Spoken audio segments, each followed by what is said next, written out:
91.1 FM. Talk. Cabinet has approved the establishment of the regulatory framework for the registration and management of classic, antique, and vintage vehicles in Trinidad and Tobago. Music. Better days are coming.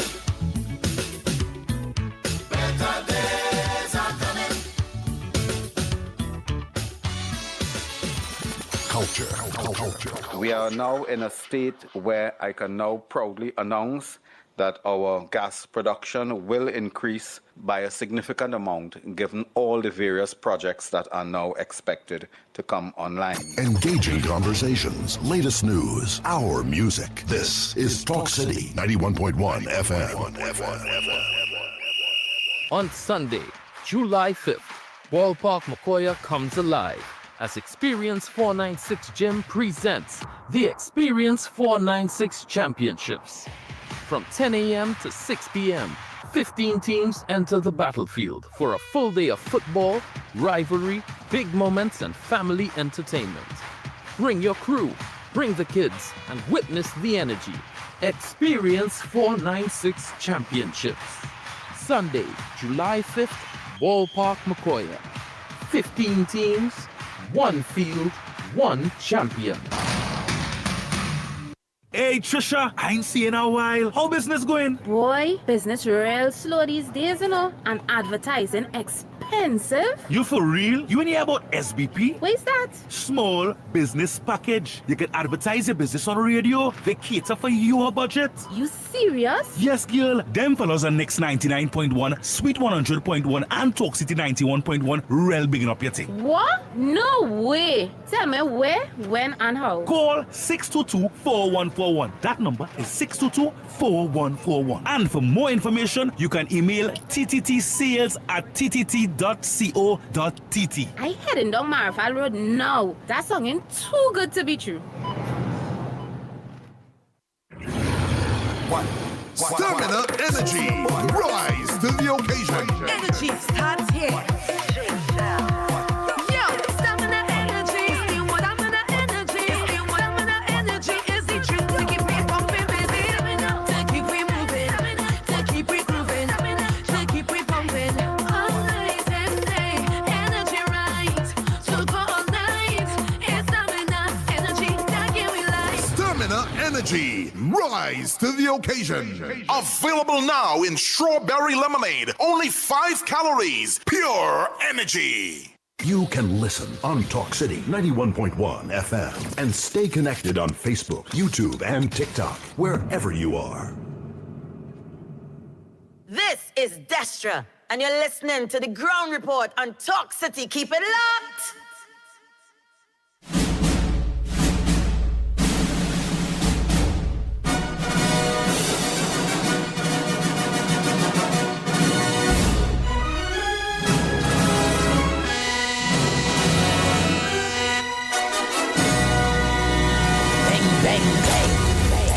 The Ground Report, the Ground Report.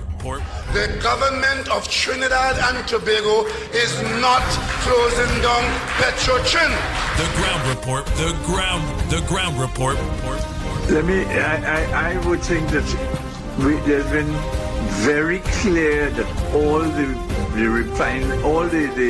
employees of Petrotrin will exit the company. All. The Ground Report with Andy Williams and Lennox Smith.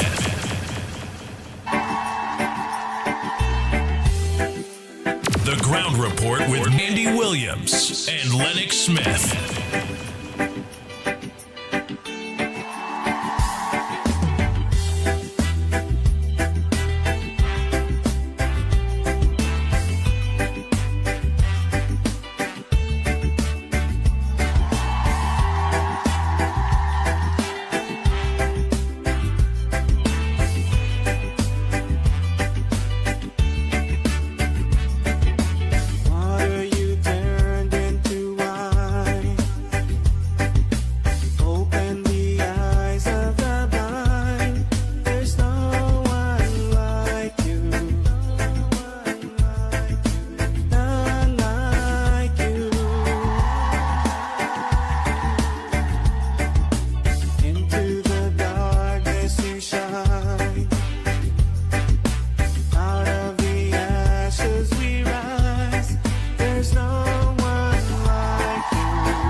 Good morning, Trinidad and Tobago. Time check. It's 11 minutes past the hour, 6 o'clock, and you're listening to the Ground Report right here on Talk City, 91.1 FM. Let me say a pleasant good morning to all my drivers. All my drivers, a pleasant good morning to you. Wherever you are, whether it's in Trinidad or Tobago, and yes, all United States. While driving with a trucking, yeah, look onto the Ground Report program. Good morning to all truckers, maxi drivers, taxi drivers, PH drivers, bus drivers, truckers, yeah. 7-seaters, white panel vans, eh? Our God is for us. Good morning to you. Not forgetting, let me say a pleasant good morning to the sister Isle Tobago, in which we were there yesterday. Tobago, a pleasant good morning to you. God is for us, and who could ever stop? Not forgetting those of you who we miss interacting with online yesterday, all of you on the World Wide Web, on Facebook and on YouTube. Good morning to each and every one of you.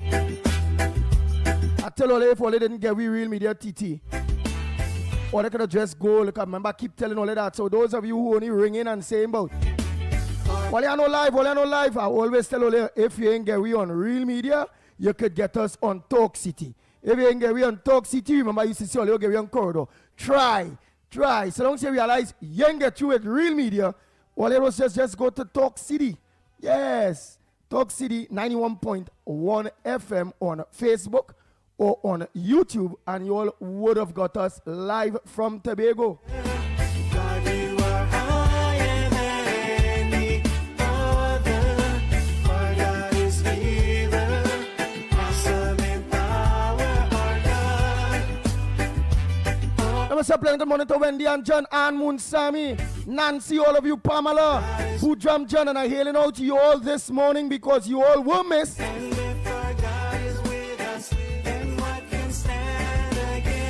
Soka Dolly, good morning. Pamela Palu, a pleasant good morning. Desmond Hines, good morning. And if our God is with us, then what can stand again? Grace. Stand again. Yeah, Mr. Grace, do that more. Do that more. A pleasant good morning. Oh boy. Do you want to think? We have a lot to talk about this morning, you know.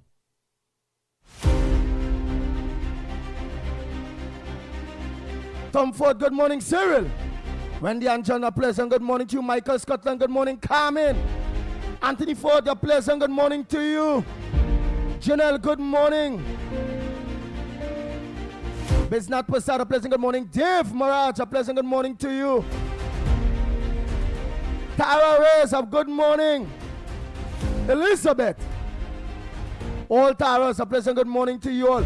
Baby, my baby, a pleasant good morning. Teacher Balmain. Video in Grand Kufa, good morning. Jagroup, good morning. Raquel.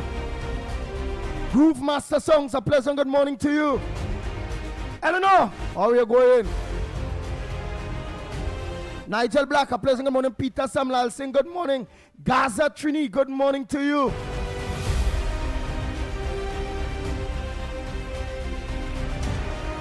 Sukal, a pleasant good morning. Anne-Marie Amin, how are you going, love? Good morning, Anne-Marie Amin. Marilyn Sicharan, a pleasant good morning to you. Matilda Rhodes, how are you going? A pleasant good morning to you. Timothy Roberts, good morning. Taradat, Ram Sarup, good morning to you. Mina, all Mina Rodriguez, Mina Steiner, all of you, good morning. Sita.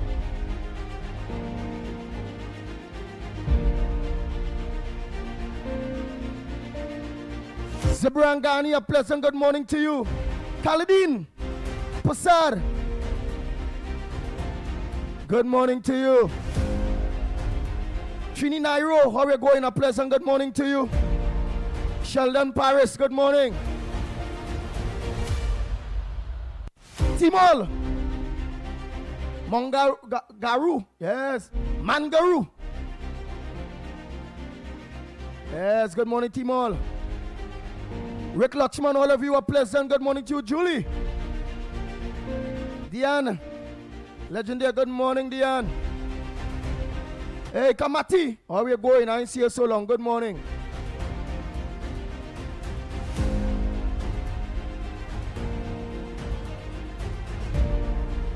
Yes. Pearl Danielson, good morning, Bernadette.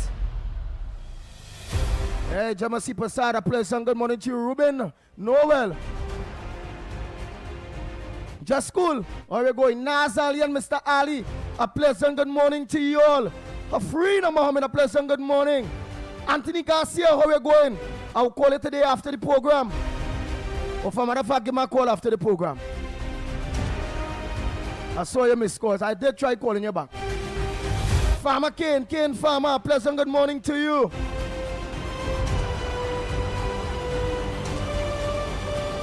Steve Joseph, good morning. Hey, Miss Lona, pleasant good morning to you. Not forgetting Angie out there. Miss Brooklyn, all of you. Mr. Tunapuna, Miss La Hoketa, Mr. La Hoketa, all of you. That all look on a good morning. A&A Doubles and Roti out there in Fulton Street, New York. Good morning. Noel Brong, Gita Brong, all of you, good morning. Mommy Juice, the Iron Lady, all of you are pleasant good morning. Ravi from Marabella up there. Also Ravi, aka Postman.com. Good morning, your father, all of you all that are look on, good morning. Don Harilal, all of you. Nice. Let me say a pleasant good morning to Nigel Snipes. Good morning to you, my brother. You was missed the interaction between us, man. Pleasant good morning, Andy. Pleasant good morning to Lennox. Pleasant good morning, Trinidad and Tobago. Nice. I saw you guys definitely had a time in Tobago. Yes. That hotel there, the Coco Reef hotel there, resort there. Nice place, man. Nice place. That the beach there like a pool, you know. They have like stones around it for it to come in hard. I'll definitely pay them a visit. Yeah, boy. Real nice. Breakfast and all. I see Lennox full up. He played there with no shame. I say, my God. I said, Daddy, laugh until him day, boy. I see.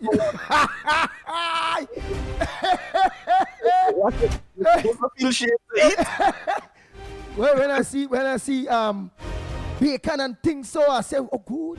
When I see hammer, I say, boy.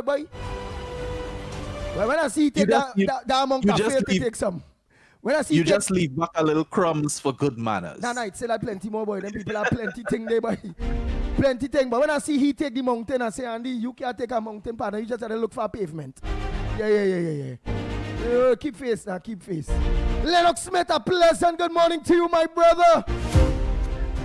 Good morning to you as well, my friend. You look as though that food and that exercise, fresh breeze, and of course the proximity to the ocean. I think, it will be it will be Caribbean Sea. Yes, that's where that location would have been in terms of water touching its shores. But I want to tell you, however, and I'm ashamed to say it, yes, I did take some sumptuous breakfast, and of course, I know I also was able to leave over some to bring home so that my son could also enjoy.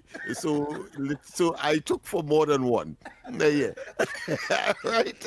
So I want to tell you that. So there's no shame. Lennox, there's no shame in that. Lennox, the breakfast is not for that. But you could say what you want. But I got what I wanted, and that is to give. I believe Andy now. To have my children. I believe Andy now. To have my son share in what I experienced, even though they weren't there, because I simply couldn't afford it. So it's nice you didn't believe me when I tell you about it. I tell you, but I didn't believe you at all. Well, I have confirmed. I said this is a man of class. Yes, of course. This is a man who understands how to behave when we carry him out. That's right. But clearly he doesn't. All of that. No, but I will never be last, even though you would wish for me to have class. Let's get it clear. Good morning, everybody. Of course, East, West, North, South, Central in Trinidad. Yesterday, of course, I had the pleasure, the distinct pleasure of saying good morning to everybody, East, West, North, Central, in Tobago. And then, of course, I mentioned Trinidad subsequently. But now that the reverse has manifested itself, so let me say once again, a pleasant good morning to all and sundry, East, West, North, South, Central, in Trinidad. Our friends in Tobago, very, very good friends, because we made a lot of friends as well in places that one would not have expected to make friends, at the highest level, at the middle level, and at the lower level. And of course, wherever you are streaming on the World Wide Web and whatever part of the world you may be residing at this point in time, pleasant good day to you.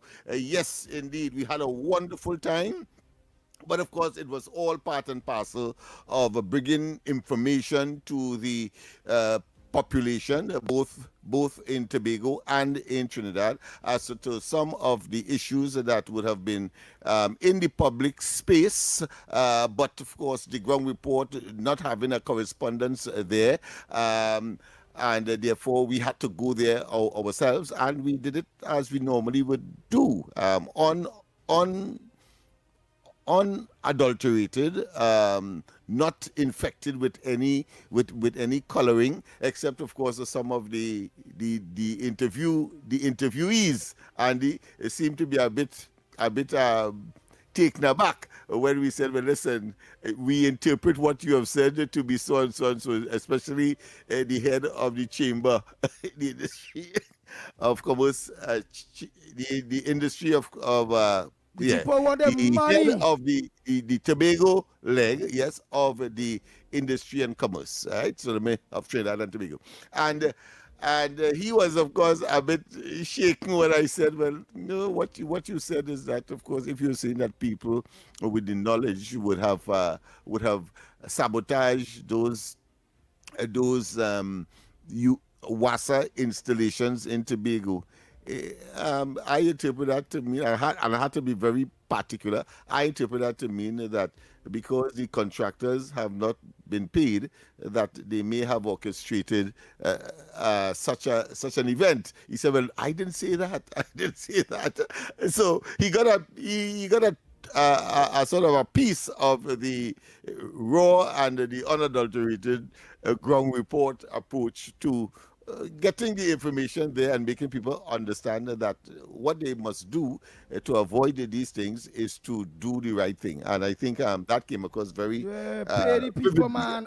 It's not right. Let me be real, Trinidad and Tobago, as we are having a very open discussion. And what I like about the Tobagonians is that don't matter what political party they support or how it go, whether it be in government or in THA, when it comes to seriousness, it's seriousness with them. And they have a point. It is not fair, especially for small businesses or for any business at all, that a government, whether who, owing people and would not pay people the money, if you all know, or they don't have the money to pay the people for the job, stop giving people work and then owing them and not paying them, and year passing and how much months passing, and then the bank had to be on the people workers had to be on them, the people cash flow getting eat up, and that is totally, absolutely not fair. And that is something that have been going on in Trinidad and Tobago for quite a while.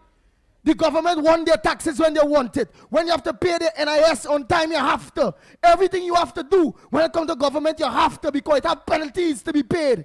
But when it comes to paying poor people or paying contractors, it always is like they're robbing us. And that's wrong, and I'm angry about that, because up to the day from since quite 2013, the government of Trinidad and Tobago are owing me for doing 2 schools. And I put out my money. Yeah. And that is wrong. Of course, they closed down the education facility company. Again, we see the PNM did that. And I'm asking and pleading with this present government to don't go down the same road. A government must not be looked upon like a bandit government, like thief. Because in my book, that is like thieving. People put out their livelihood, they put out their money, they make the risk, they pay the workers, they complete the job. For God's sake, governments, pay the people the money. You go ahead, Lennox Smith. Yes, and even when I mentioned that, has there been communications to at least appease and to make the entire incident at least fall on soft ground. Well, the chamber head said, how could you make such a suggestion? How could you create such an expression when in fact, as you rightly said, we have people to pay, we have our creditors on our backs, the banks threatening to foreclose, and so on. So the question of, and then he says, well, listen, yes, they have been telling us, but every time they tell us next week, it turns out to be a false promise, and then they have to continue. Of course, he was very meticulous in terms of saying that the THA in this particular case has nothing to do with the WASA contractors who are being owed in Tobago. He made it very, very clear.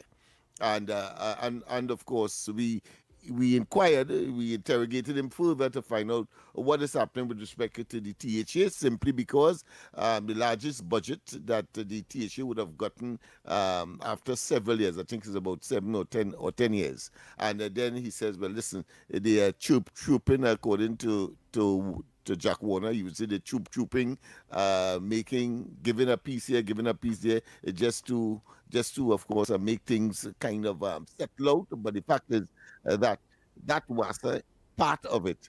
Is clearly unacceptable. 6 months and counting, they are owing. And I want to tell him, well, you see, we made a promise that we will raise it in Trinidad, and here it is. That's the first thing we have done this morning in the interest of the small business community in Tobago. So I trust that they are listening. We made a lot of friends, and this is part and parcel of that process as we continue to highlight issues that are affecting ordinary people in Trinidad and Tobago. Andy?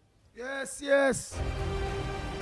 So again, I know that the present government, the UNC MPs, ministers, and even if they, at this point, may not be listening, they have people always listening, and based on what's going to the ground report, it goes right directly to the ears. And I'm pleading with the UNC government to do not go down that road as the PNM when it coming to giving work and not paying people. Don't do that. A government don't supposed to set an example like that. No. I wonder if the people knows that you inadvertently or you have been caught in that trap where in wanting not to pay the small contractors, those SMEs and so on, what they did, they went to court and closed down the education facilities company just not to pay in circumstances, very important, in circumstances where these small businessmen went to court, and the court said that yes, the government is owing these contractors, and in spite of that, and after that fact, they decided to go to court and of course close down the education facilities company. I mean, that is belligerence. That is government by brutality, frankly, and that ought not, as you rightly say, we want to admonish the present administration not to go down that road. No, don't do that. That bad. That come like Lennox. Where's the word with that? I had to say direct. That come like banditry, you know. That come like thieving without a gun. Yeah. Because people have confidence that if it is a government give you work, when you don't complete your work, people expect to be paid, not to be run around. Yeah, and that to me is abuse, as you rightly say, is banditry. It is as well belligerence. Is barbaric. It is harsh. It is inhumane. It is wicked. It is diabolical, and all of the types of adjectives that one would ascribe to something that is absolutely wicked can be ascribed to that situation. Bye. Anyhow, let's take a quick break and come back. When we come back, yes, more right here on the Gong Report. We'll be back. Investing today moves fast, and so do fraudsters. Fake investment tips, cloned voices, AI-generated advisors promising guaranteed returns. Like this opportunity won't last. Double your money now. Stop. No legitimate investment offers guaranteed or unrealistic returns. Before you invest, check the TTSEC first. Visit ttsec.org.tt to verify that that investment is legit. You can use the website to report any suspected scams. Protecting your money starts with you. Happy Investor Education Month from the Trinidad and Tobago Securities and Exchange Commission.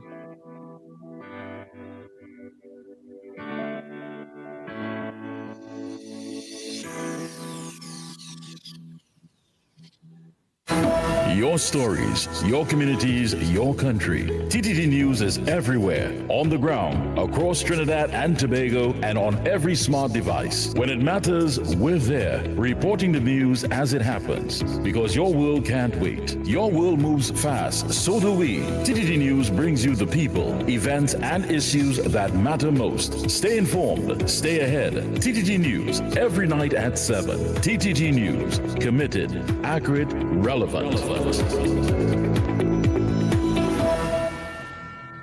Hey guys, need data on the go? Get a preloaded SIM card for as low as 40. Available at any store where you see the digital sign on the outside. Spot the digital sign, get a new number, preloaded data, and more. Spin to win. Win up to $750 weekly in cash. Digital customers can text the word SPIN to 8181. That's SPIN to 8181 to enter. Enter now for a chance to win cash weekly. This is Destra, and you're listening to the Ground Report on Talk City. Keep it locked.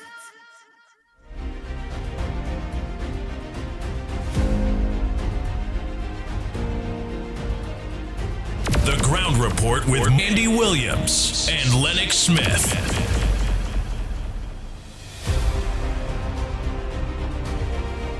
Nice. We are back. Time check. It's approximately 33 minutes past your over 6 o'clock. And you're listening to the Ground Report right here on Talk City, 91.1 FM. And what I learned about Tobago and its various agencies and them there, business people, they very accurate with Tobago and what Tobago wants, what Tobago needs. And they take their portfolios very, very, very, very serious. I checked that with them. Did you check out that with them, Lennox? Yes. In fact, they come across more in order than Trinidad, between me and you. Yeah, they're much more conscious. And in fact, I think the same interviewee told us that a country of 60,000 persons, and I thought that was significant. Quite apart, of course, from the small land space, at least compared to Trinidad. We saw where that urge and that fervor and that tenaciousness to get more autonomy for Tobago, we saw directly where that would have come from, because in doing our own research and confirming Tobago would have had a legislature before Trinidad. And in addition to that, I learned that Tobago is the only island in the Caribbean that changed hands among, of course, the colonial masters or the colonial territories from Europe, of course, more times than any other island, 31 to 33 times. I mean, that is significant. In addition to that, there was the smallest country, or should I say the smallest country that would have had colonial ambition. It's called Cortland, but today it is called Latvia, which of course is one of the Baltic states, formerly part of the Soviet Union. And they too had a presence in Tobago.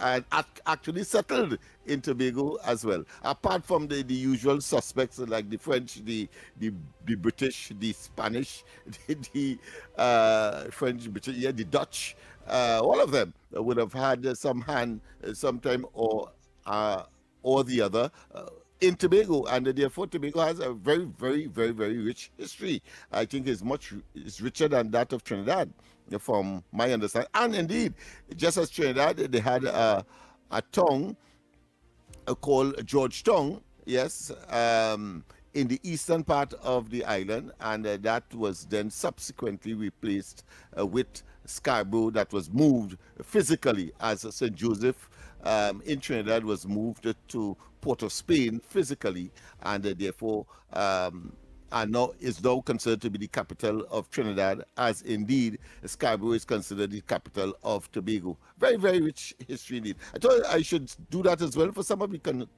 the C students and the persons who generally will want to get a little background as to why Tobagonians are such a cohesive bunch of individuals, and the society has evolved in such a way that when they make a decision, bet your bottom dollar it is cast in stone. So one could also understand why they have rejected the PNM and persistently has demonstrated a consistency as opposed to what we experience in Trinidad.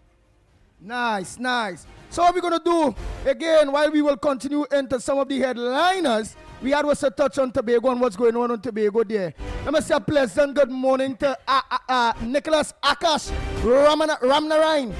Yes, that is our good friend, deceased Mr. Ramnarain's son, and not forgetting his wife. That I look on Mr. Ramnarain's wife. A pleasant good morning to you. And our dear friend, Mr. Ramnarain out there in Canada, deceased, he are really missed. But I'm happy that you are locked on, your son are locked on, and I'm feeling like Mr. Ramnarain in where you are there in heaven, are locked on right here on the ground report too. So good morning to the Ramnarain family. Nice, I'm gonna just play some things there one time. Oh boy. And all they come up with all the front burner issues with immediate effect. We have a lot to catch up on. Yes, Andy has already explained, because I too was bombarded with persons yesterday saying that we are off air, etc. And I had to be regurgitating that we are on Talk City 91.1. And if you go on that site, you will certainly see us both on Facebook as well as YouTube, as apart from radio itself. So our apology if you were taken by surprise, but we are back here. When we always tell them, Lennox Smith, if all they don't get we on Real Media TT, we can always get us. Well, we did mention that you can get us on Talk City 91.1 FM, so you know how it is go. Oh boy, let's play this thing. So it's important. Go ahead, my friend. $500 million borrowed just before a general election. What that money was to do? Is it was to do some kind of construction somewhere? Where is the construction? Why the construction not finished? And I feel it's one by the grapefruit factory compound on lower down to South Key when you're going down by where the foundry was. What is going on? We're not talking about that money. We must talk about that money, because see Mr. Inwood still talking in this country. $500 million loan to pay back in 30 years. The first payment will be $250 million to pay back. You understand? We ain't talking about that because we wouldn't be around for the next 30 years. We're not sure. But remember, people born every day. So people, let me keep that in the front burner too in the country here. So we will know we will never to let the PNM return or get any mileage at all in this country. Because the PNM operating like they didn't do nothing wrong. They was falsely voted out of office for doing nothing wrong. Morning. Oh boy.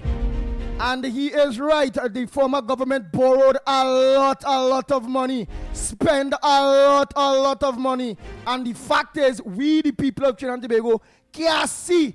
Hey, looking. What that money was used on? How did our life improve? What way? Pensioners get a raise? What? Children was getting laptops or something? What? That start a construction boom? What? Did it open back the refinery? What? The healthcare system and the hospitals and all them things had improved? When we go to the public pharmacy, we was getting medication and not Panadol alone?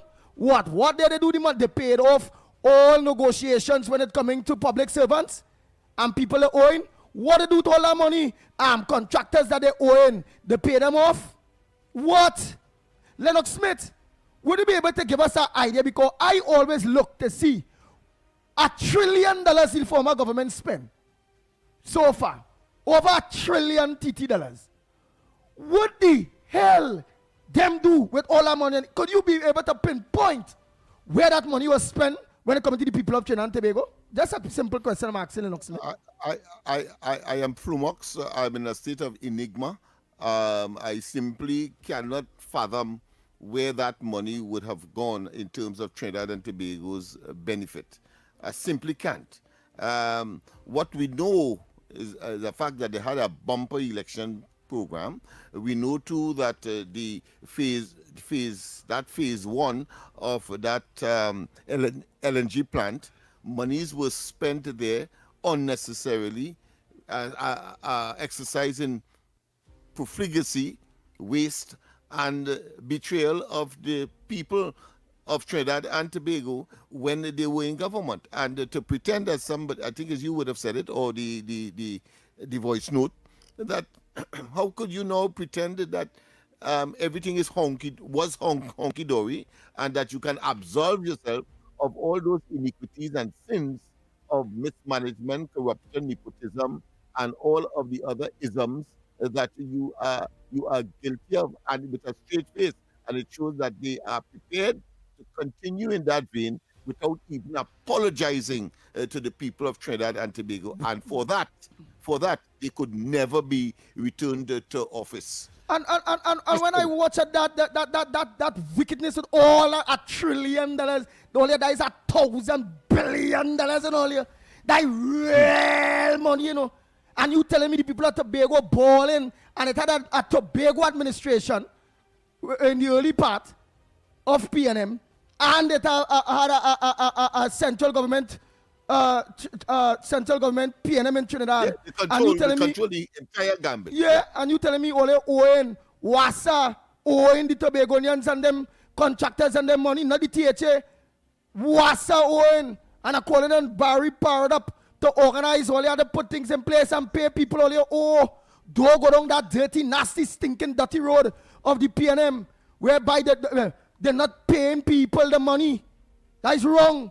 When foreign investors seeing that kind of thing, our foreign investor will watch our country to want to invest in seeing that when you're going business with our government, the government is the biggest bandit it have.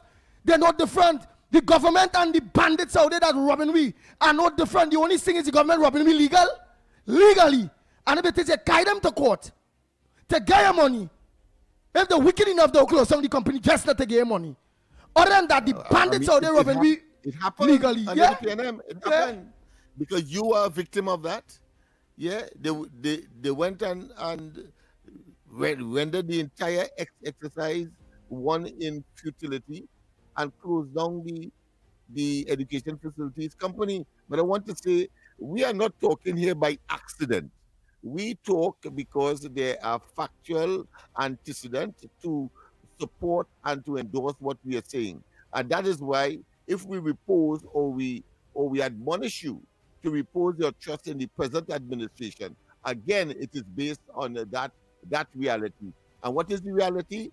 That between 2010 and 2015, the PNM after 2015 inherited over $12 billion US in reserve. And at the end of 10 years, you only had, as this government coming back into office after the expiration of 2 terms in between, only had 4 to 5, and I want to be generous here, so I'm going to say 5 billion of that 12 billion to work with in the present existential situation. So understand, and in that time, they were calling the then government under the UNC and what arrangement they would have had a box drain government. By the time the PNM got out of office, they were calling them a pothole government. I mean, it's chalk and cheese. And therefore, I concur with the Prime Minister that, yes, the better days are coming. Right now, we have the Minister of Foreign Affairs, Sobers, is in the United States, in Washington, following up on the arrangement that would have been made coming out of the Shield of America that, of course, was signed up by several Latin and Caribbean countries with respect to benefits for Raise Lennox Trinidad voice a little bit in this. there. So I'll be able to think him. Yeah. I'm a little clear.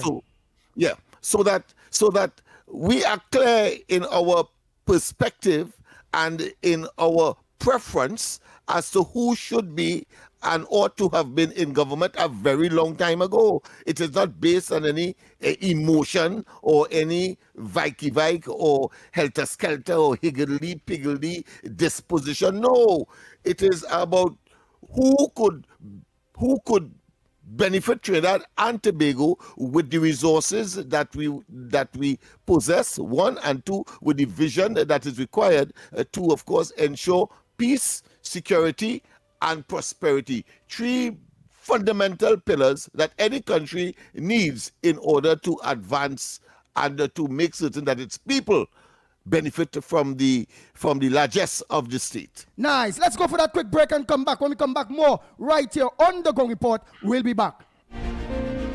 Honoring the beauty of Indian heritage, TTT invites you to immerse yourself in Desi May as we mark Indian Arrival Month with color, music, and magic of Indian cinema. Throughout May, enjoy your favorite Bollywood hits and timeless classics, from iconic blockbusters to treasured favorites, bringing the heart of India straight to your screen. Tune in every Saturday at 8:35 p.m. and every Sunday from 4 p.m. to experience rich traditions, captivating stories, and unforgettable characters that continue to inspire generations. Plus, watch, text, and get rewarded for our exciting viewer promotion. Desi May, celebrating Indian Arrival Month exclusively on TTT.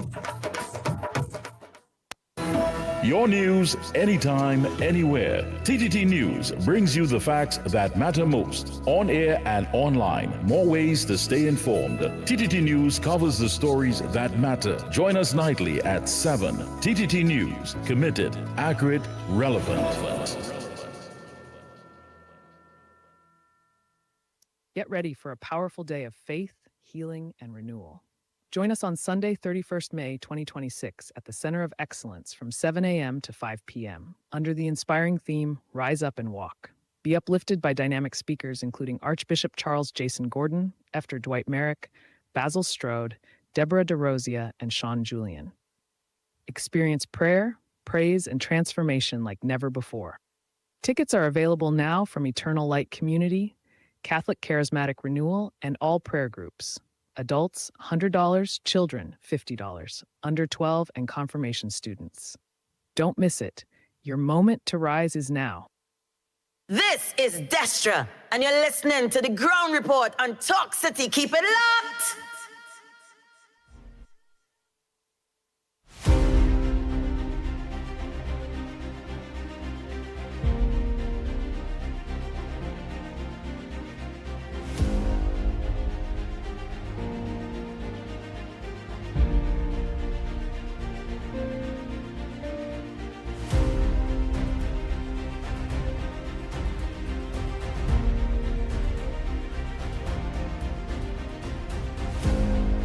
The Ground Report with Andy Williams and Lennox Smith. Oh boy, oh boy, oh boy, oh boy. We are back, we are back, we are back. Time check. It's about 10 minutes. Yes, 10 minutes to the hour of 8 o'clock. 7 o'clock, in fact. Wow. And you're listening to the Gong Report right here on Talk City, 91.1 FM. Oh boy. So let me just go back to these callers and them there. We know you all were missed. You all want to have your all opportunity. You all want to have your all say. You all maybe want to comment on all on that, that big interviews, in fact, that Talk City had in Tobago with the various stakeholders. You know, so you all may want to comment on some of the things that you all learn. The floors are open for you. Right, so let me continue with these voice notes and them here. Very good, very good. I don't see Mr. Reporter, that voice note there with the monies, that is reality, and I support you on that. Let's continue. Andy, good morning. Andy, that hotel, I visited that hotel with my wife and my kids. I would say about, wow, a good few years ago, boy. That is a lovely hotel. The treatment was fantastic. We had a good time. The beach, the water was so beautiful. We went scuba diving.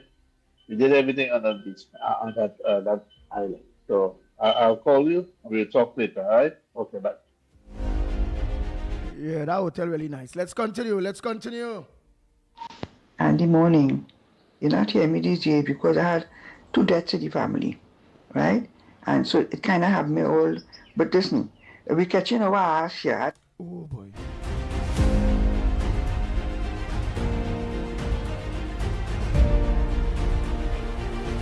Any views or opinions expressed on the ground report are solely those of the hosts and callers and do not represent the views, policies, or official position of Talk City 91.1, its management, or affiliates.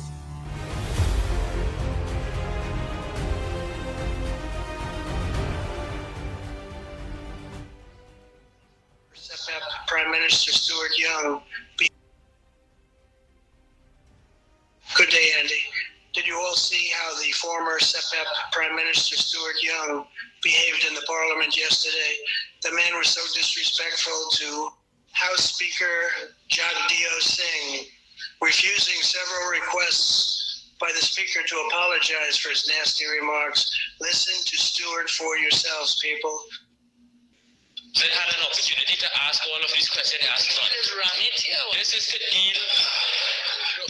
This is not Chinli Ida. This is not Chinli Ida or your brother. Okay. Chinli or my brother. Or your brother. Right? Right, but that quality really poor for Trump. So Lennox Smith, if I could pull what went on there and send it from there, I'll be able to play it now. Yeah, what went on the Parliament and send it from the WhatsApp. And I'll play a better quality for the people to hear because I would love to hear what went on in Parliament. Did not know. All right. Yeah, is a vibrant exchange of some say bantering, but really bantering is an expression that also confines one to decency. But when you're calling people feminine names and so on, it deteriorated to that. Yeah, he call a male a she and all of that. So it's consistent though with, of course, his Zami. Where mean he call a male a she? Where's Stuart Young do small pin did in Parliament? He and Saddam Hussein had an exchange in the Parliament. And of course, at the end of it all, he then said, well, you know, she says so and so and so. Meaning you referring to Saddam Hussein as a she? Yeah, as a girl? Yeah, as a she, yes, as a pronoun. Some people they say pronoun, you know, a pronoun is a word that is used instead of a noun. Yeah, so, but Mr. Saddam Hussein is a Muslim. I am not seeing a Muslim that is a man, because his name is Saddam Hussein, to be any girl. So what Parliament should do with that? The intention was to sully and to degrade and to insult. Of course, the speaker would have had none of it. But in asking him to apologize, asking Young to apologize, Young is refused on several occasions. I am not saying categorically to the speaker, I am not apologizing, because he has to apologize and first for certain things that he would have been offended on. And of course, the thing that he was offended about, which of course all of us know is factual, so let me tell you one time, is that he was offended that Saddam said that a member of his family is on a charge for drugs, etc. And he took offense to that. And he's saying that equated to him not having to apologize for calling, of course, the minister and the parliamentary representative for Sawa Barataria a she. But eventually he conceded, Young conceded, apologized, and of course, in the vein of things, Saddam also apologized for saying what he said, even though he said, I am apologizing for something that is factual. I think that was a good ending to that. So really and truly, Young didn't get the better of the exchange. Okay. Yes. Mikey, Nigel, and to everybody out here. Andy, I hope that the show in Tobago, yes, it was successful. I wasn't picking it up at all. I don't know why. I was having a lot of trouble yesterday with my internet. Flow again, what do you expect? Anyway, Andy, Dear, now, all you know, for the longest time, I have been coming here and asking a question that is there a Bermuda Triangle on the desk of the DPP where files against PNMites just go and disappear? Because you know the history and the story surrounding the Bermuda Triangle, right? Okay. If there's a section on the desk that is known as the Bermuda Triangle, the things just disappear. Now, over the past couple of weeks, we have been hearing about this Bates lady was also employed in the DPP office, right? Now, I'm not casting aspersion. It's just that inquiring minds want to know, right? Now, yesterday, we have seen a post asking the same question about files against members of the PNM disappearing from the DPP office. I don't know. Tongue want to know. Inquiring minds want to know. Was she the Bermuda Triangle? We want to know. Because, Andy, don't you find it passing strange, right? That any file that came across the desk of the DPP, nothing is coming out of it? Even Faris with that alleged witness tampering. Well, I can't say it is alleged because it came out where he paid Vincent Nelson 10 million. Vincent Nelson said it. 10 million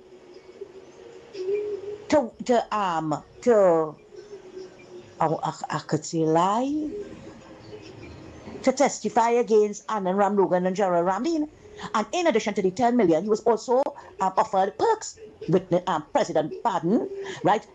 His medical bills being paid and whatever, until he turned against them because Cho Chong went to England and bust the mark on him. Why he did that for? If all is so wanted, this case to hold, right? Anyway, would not wanted to stray. Faris. What about the 2 cars with Faris? The DPP ran to open back the case with David Lee when the case was thrown out because of insufficient evidence. Right? You run, I don't know where you get the evidence from now. Was it another email gate story? I don't know. We asking Andy. There are too many questions and so little answers. What about Camille and the handbag money? It was public knowledge that she lied to the bank about her source of income. The financial institution passed it on to the fraud squad. Where are the charges? Oh boy, and so much. And Miss Moonsami, better known as Santa Cruz, you are right with all what you have been saying. Time check, it's exactly maybe about 10-15 seconds to the hour of 7 o'clock. And we have to go for that 7 o'clock news. Brought to you by TTT. Oh boy, Snipes. You can carry us to that news there, my brother. Good morning. This is your TTT News Update. I'm Carrie Roberts, making the news at this time. During a recent visit to Nelson Island, Prime Minister Kamala Persad-Bissessar revealed that the government is considering renaming the historic site, which served as the landing point for thousands of Indian indentured laborers. A senior lecturer at the University of the West Indies, St. Augustine, praised the Prime Minister's decision to pursue public consultation, but emphasized that any new name should reflect the island's rich and diverse history. Speaking with TTT News on Wednesday, Dr. Tilak Singh reminded that the island story goes far beyond indentureship. Nelson Island cannot simply be restricted to indentureship or Indians, Indo-Trinidadians, because it was inhabited, it was used for hundreds of years by the first peoples, the indigenous tribes. And then not just Indians, but after indentureship, World War I, World War II, it had Jews from Germany there, it had Tubal Uriah Butler there, so it's connected to labor history. Dr. Tilak Singh noted that the current name does not reflect the island's history. That Nelson Island gives the impression that it was just the British who had this island, and just the British people controlled or inhabited the island. So Nelson has to go. That name has to go, certainly. He is commending Prime Minister Kamla Persad-Bissessar for allowing the public to be a part of the renaming process, saying that it reflects democracy. Habitat for Humanity's Let's Open the Door campaign has now found a new home in the heart of San Fernando.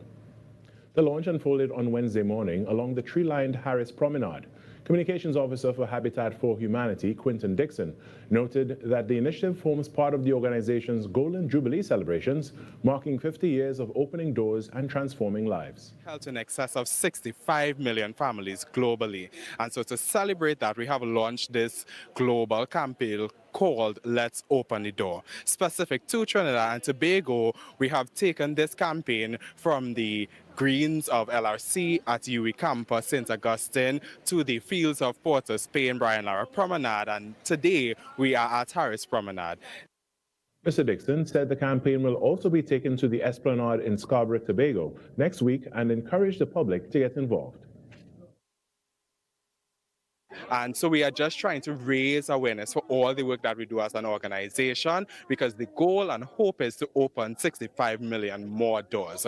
We are asking the public to come out to meet us at the activations. Don't be shy to come up to the doors, even when you see in the cameras. Come up, scan the QR codes, ask us questions about what the doors mean, what the campaign is about, and how you can. Bank 5 for Fun cricket program returned to Trinidad and Tobago for its second installment, launching on Wednesday at the National Cricket Centre. The initiative is designed to introduce primary school children to the sport while nurturing a lifelong love for the game. The grassroots initiative, targeting children aged 8 to 12, will involve students from 100 primary schools across all 8 educational districts, offering coaching and cricket fundamentals through a dynamic short-format version of the game. After a successful debut in 2025, the program has returned with strong support from the Trinidad and Tobago Cricket Board, Cricket West Indies, and the Ministry of Education. TNT Cricket Board President and Cricket West Indies Vice President Azim Basarath hailed the program as an investment in the future, underscoring its role in developing the next generation of cricketers. And that's what's making the news at this time. When we come back, it's hour number 2 of Trinidad and Tobago Today.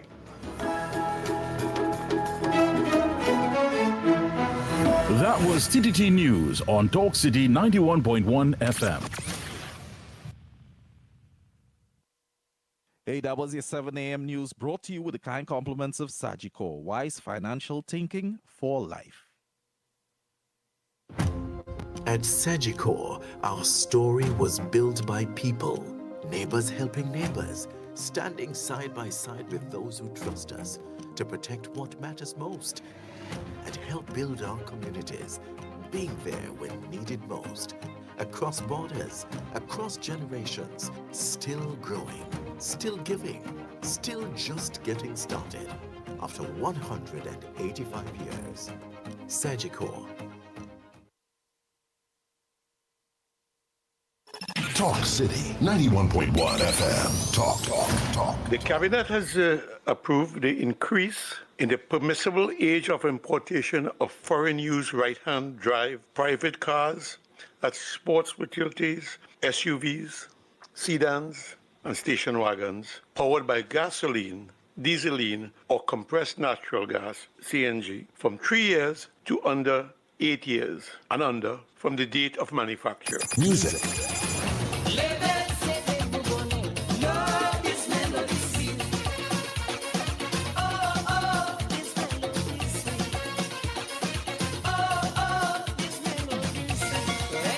Culture.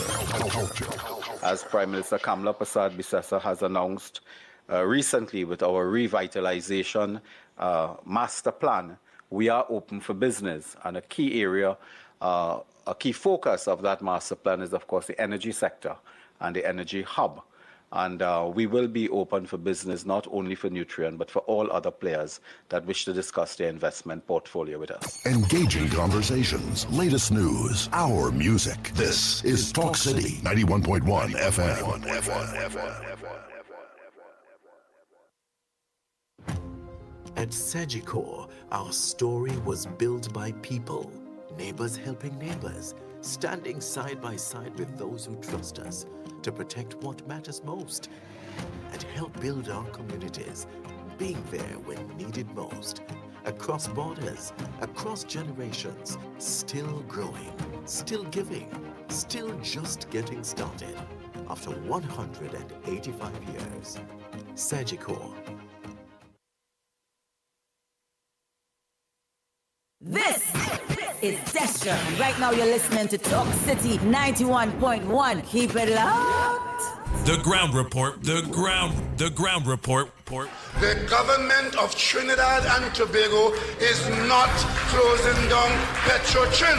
The ground report. The ground report. I would think that there's been very clear that all the employees of Petrotrin will exit the company. All. The ground report with Andy Williams and Lennox Smith.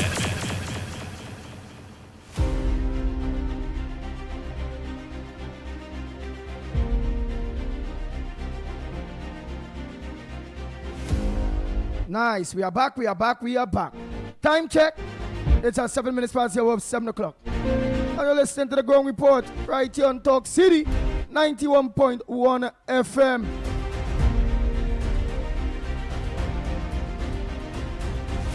So we got the drift there with Miss Santa Cruz there and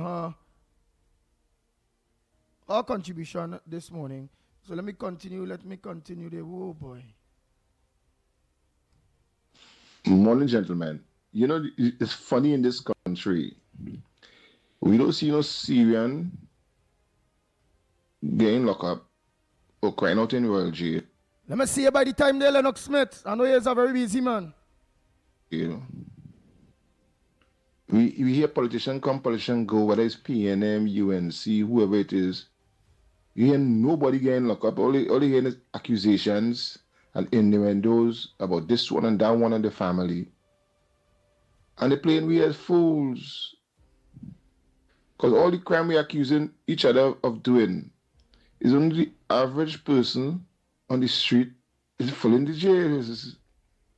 So how we really expect crime to finish? Every 5 years, every day in Parliament, they water in we mouth.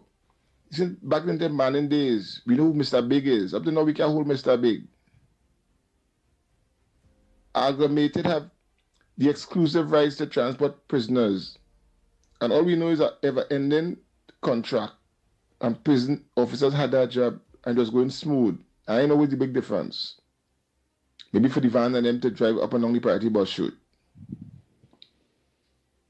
We playing games in Trinidad and Tobago with people. Here we're talking about Belmont now. It was Laventine, now we're going to Belmont. I'm really moving the goalposts and nobody of power, of authority, we see walking down St. Vincent Street, Ryson Road, St. Frederick Street, Aruka. We playing games. All we're doing is turning on each other as the average person is the ground report is 95.5, MSPNM. Ground report is UNC. This one is this one is that. And the people who really have we in this situation, we didn't see none of them in shackles. All we hear, just like yesterday, the AG talk about we had to do X, Y, Z. But we see nobody in power being arrested. As I said already, all these guys and them who have power, CEO of these companies, Syrian and them, we don't see them in the DMV. We don't see them line up in the grocery. We don't just see the children. But then we see the children going to St. Mary's and Fatima and St. Joseph and the driving car. We don't never see them when don't license office and get a test yet. We playing, we fooling, we say, we telling it's black against black, poor against poor. And the people with the real power keep getting away. We ain't realizing that everybody with power here, but the biggest person here get jail is who? Jagasa? Jagasa? Kopan didn't really get no set of jail. Is Jagasa we talking about? We have seen nobody, everybody of authority in this country just walk free. Don't even get arrested. So what are we talking about? Please, fellas. Morning again, and to the caller, brilliant contribution after Ms. Santa Cruz. You see, it is not until the assets of politicians who mismanaging and squandering the patrimony of the state assets go back to the state, then you will see things happening differently. But until we have to keep it in the public domain, the kind of massive corruption, before we face the political destruction that Jamaica, Haiti, Guyana faced in the early times gone by. We are on the road to that, but we could stop it as a people. You see, the asset and the laws of this country, it must be able to bring back assets to this country. And in days where the thing will start. You are correct, sir, but I just add this to it.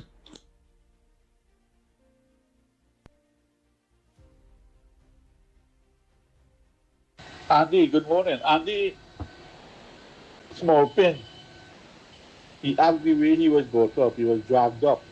He wasn't brought up the right way, calling people names like Lennox said in the parliament. And one of the president or the TIGCC president asked him, Jagdev asked him to apologize. He would not apologize.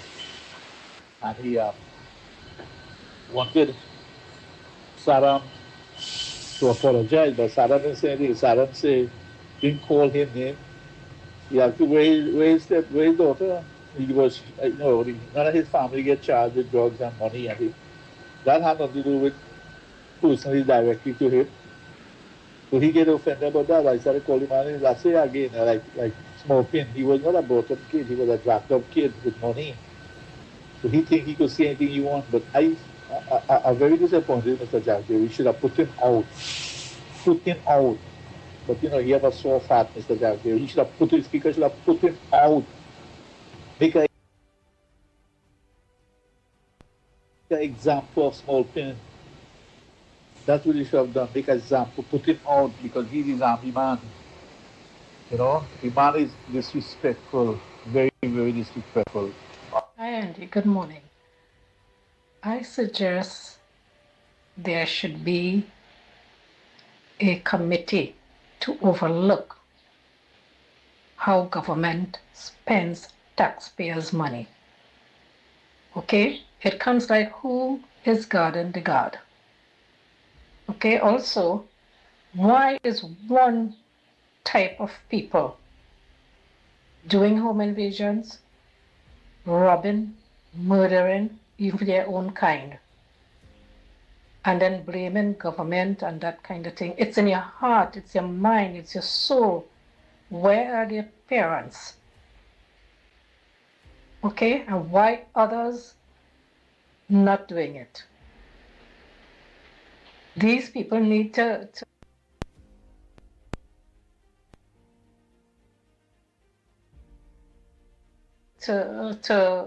get skills, pray, and do what is right. Also, at the same time, instead of talking, get to the source of the issue and get some pastors to go into those areas and reform these people.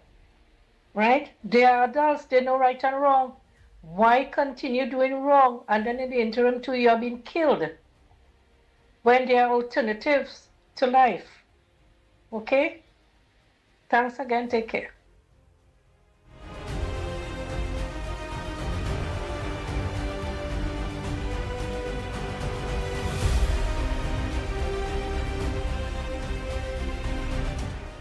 We said, morning again, we said, Rowley and the wife take the son into Tobago.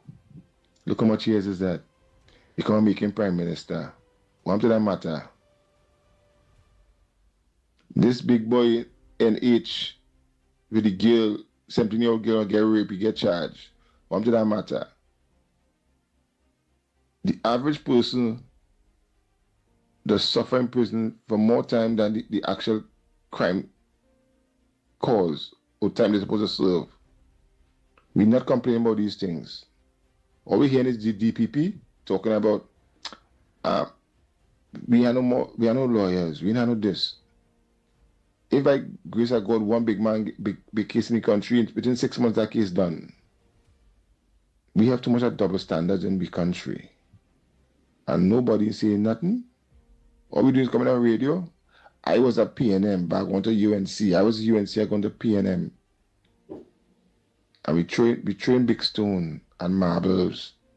But nobody of substance is paying any price. So how we expect things to change? All this shooting, who gave them the guns? No, the average person in the hood ain't no money to buy no gun. Look, all these Dolce, all them gone. But the people who really doing these things still here. Those are people, all those who gone was third hand. The Syrians still here, the upper class 1% still here. So what we doing is a cycle. The funeral homes doing booming business all of a sudden. Them doing big business in Trinidad. So what we doing? We keep talking. We're not talking of real substance. How we talking about how the big boys ain't really getting hold? They that clean? Look at the food prices with the masses and the true values. With all these supermarkets. The Chinese come here and they prosper more than people who born here. So what we doing? What we doing?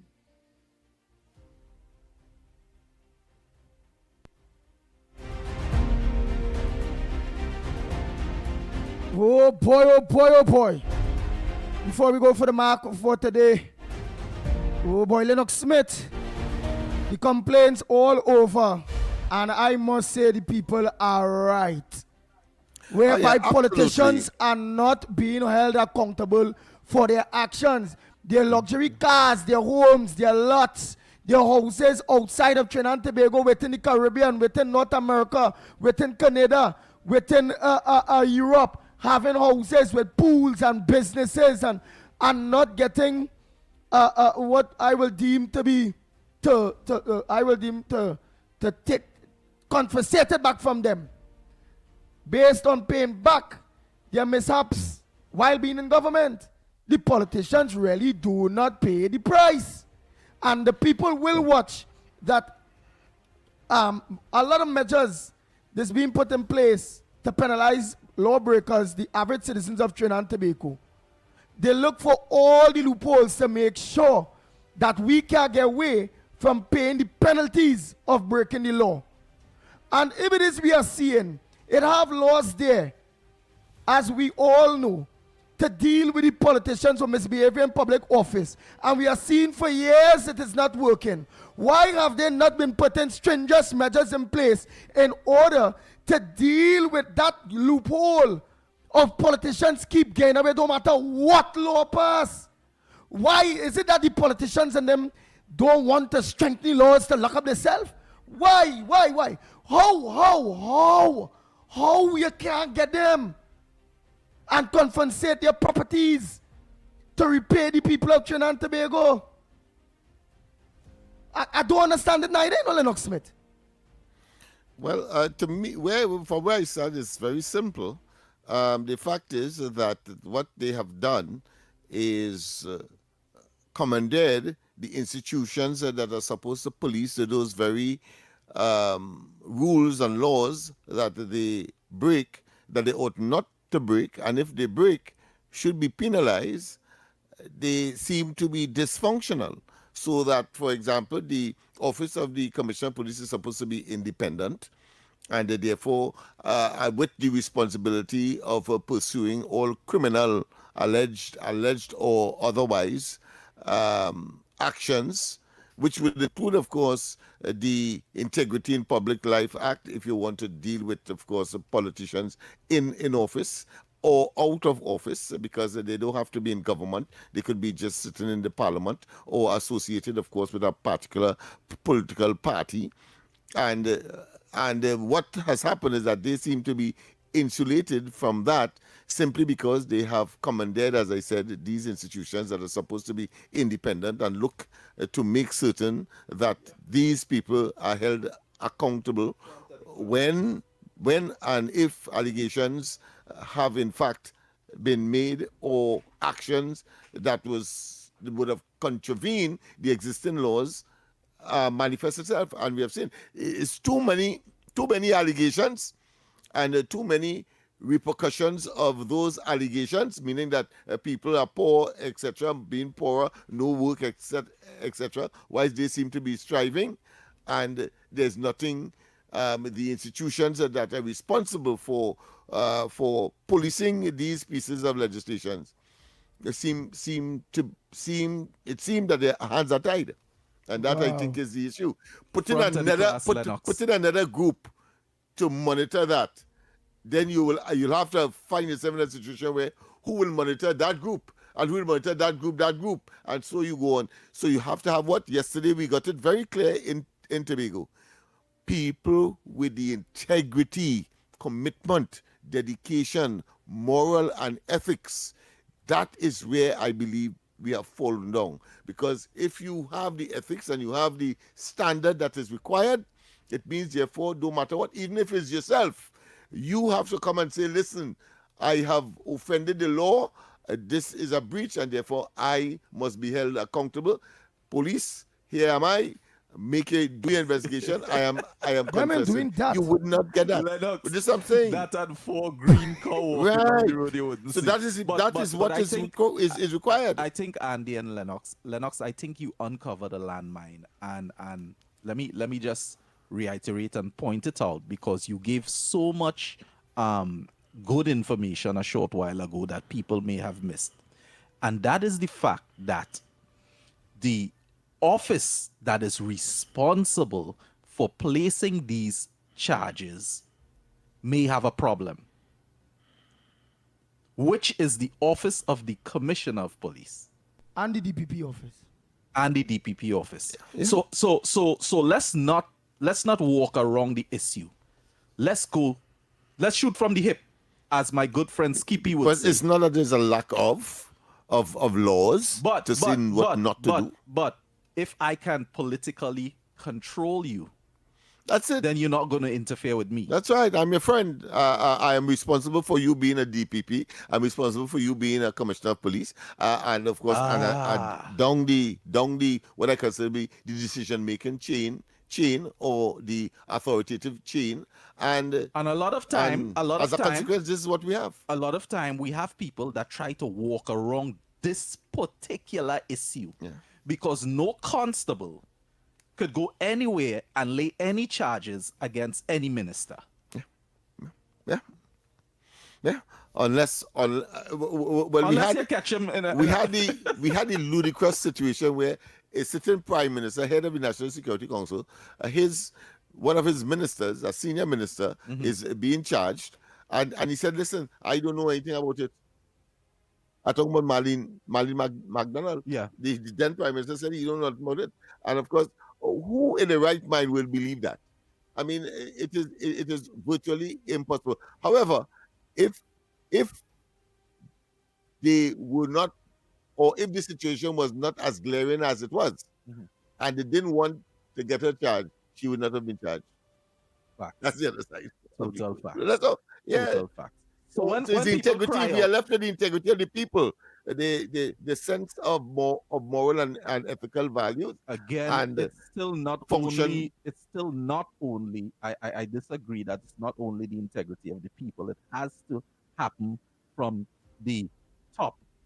Well, the people inside of the institutions that are supposed to police their integrity too, because if it is that is not happening, it means you mean they don't speak up? they I too. understand now. That is applicable to them as I well. understand now. Everybody. Andy has been calling, and week in, week out, Andy has been pointing out this issue, and I don't know if people are afraid to talk about it, or people just don't want to say the truth because they know who teach these people how to not have a sitting commissioner of police. Yeah. Well, I'm sure a factor is that I may be victimized.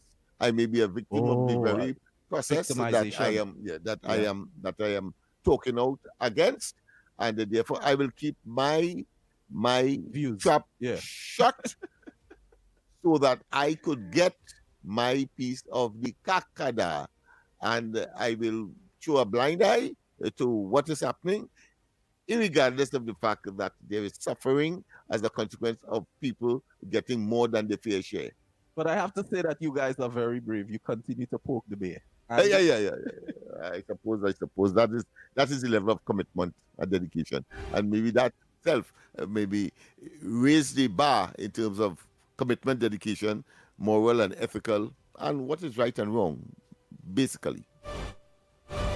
Nice. Like, for example, not because we may pro a government or a political party shouldn't mean that if we are seeing something going wrong, we don't say it, because it means we'll be contradicting our own selves by saying that these same people that are supposed or that are responsible to lock up and charge politicians are not doing their job because of political favors, or they get the job here or there or however it go. So we set the example that way, whether either or, it's all about credibility and transparency, and it will have a rippling effect going right down for the greater good. So the DPP and the police commissioner them had to organize and get that moral turpitude, like we boy Justice Frank C. Prasad. Justice Frank C. Prasad is a church-going man, despite of what? And despite of what party, what this, what person, what ethnic group. Most times you see he hand down very, very, very even balanced judgments, whether he like it, he don't like it, or if it go. He carry out the law with integrity and commitment. And that's the trend that have to be set for all media houses, whether it be a talk show program, whether it be a TV show program, radio talk show, or television talk show, or whatever it is. We are not have the responsibility to organize and guide accordingly and be what it is we want the others to do. Ah, boy. And let the chips fall where they may, because the sanity and the progress of the country cannot advance with the level of dysfunctionality, particularly among institutions that are crucial for the advancement. We're going to go down that narrow and painful track of degradation and deterioration. That's it. Yeah. Them have to understand. Adi, I see that the whole question of home invasion has taken a different, another twist. As two sisters were home invaded, got beaten and so on. I understand a young man of secondary school age. But their two dogs were poisoned. That's the point I was making. Two dogs were poisoned in the process. Yeah. But go ahead, caller. Go ahead, caller. Good morning, gentlemen. Good morning to you. Yes. Good morning. I feel the law lords in England, my opinion, they're not educated enough to tell the government of Trinidad and Tobago that this man, the former Minister of Finance, should be under investigation. I don't think them have enough knowledge to be saying them things. There are nothing coming out of them things. Thank you.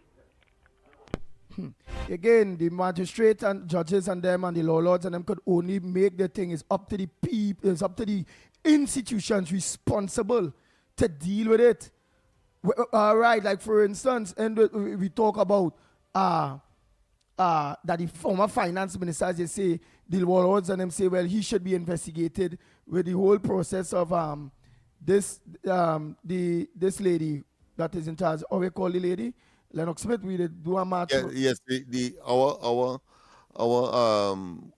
the chief accountant for the country, yeah, the auditor general. The auditor general, and at that point in time, the PNM government are in power. And it means that they had to organize to start an investigation into their own selves. Who will do that? So, and they would not. And the institutions that are placed there to do such, they playing a blind eye because they was politically appointed. And the caller raised a very good point, but the law lords can only work with what is before them. In that particular case, they recommended there is something called ratio decidendi, which is the reason for giving a decision based on what caused the law lords to adjudicate on a particular matter. And then you have, of course, something called ratio decidendi, and you have, of course, obiter dicta. Well, the obiter dicta is not binding, but in the obiter dicta, they did ask the question as to why the then sitting Minister of Finance was not also investigated. Well, it was the option now of the administration at the time to say, listen, well, based on the obiter dicta of the Privy Council, we should do that. But that never happened. It would not. A government with integrity and with respect for the highest court in our judicial jurisdiction should have engaged and launched an investigation into the then sitting Minister of Finance, because that was a disquieting issue found out and projected by the Privy Council, but that never took place. Ah, boy. Yeah. Oh boy, let's take a call. For a matter of fact, let's organize and go, and we'll take some calls right after. What was the marks for, well, not yesterday. Oh boy. What's your mark for today? Yes, Trinidad and Tobago, what's your mark for today? What could you give up a follow up on what played yesterday, Snipes? Sure, no problem. I can do that. All right, nice. So the last day that we would have took numbers from the public, we had via our callers 36 donkey, 9 cattle. This is Tuesday. Yeah. 36 donkey, 9 cattle, 26 fowl, and 14 money. The first winning mark of the day was 6. That was followed by 5, followed by 13, and followed by 19. Your capiche that day was 20. So we got none of the marks on Tuesday. Okay. Yesterday, however, we did not have the mark of the day because you guys were in Tobago. The winning numbers were 23, 33, 31, and 23 again at 7 p.m. Wow. Wow. Well, okay, Trinidad and Tobago, what's your mark for today? Let's give us those 4 marks. I'm going to give you all that capiche mark. Oh, boy, oh, boy, oh, boy, oh, boy. Let's go. Let's go. So the lines are Good open. morning. Good morning. Morning, Andy. Morning. All right. My mark is 32 short. What is it? Just lower the volume on your device that is close to you. But what's the mark? Repeat it. You heard it? Yeah, sure. 32. 37. 32. 37. It can be 37. Yeah, 32. Oh, sure. Okay, 32. Thank you. You can have 32, yes. All right, let's go for the next 3 more. Oh, boy, oh, boy, oh, boy, oh, boy. Who's going to put money on our table this morning? See Zandu saying, let's say saying 29.35. Just School is saying I had commented 5.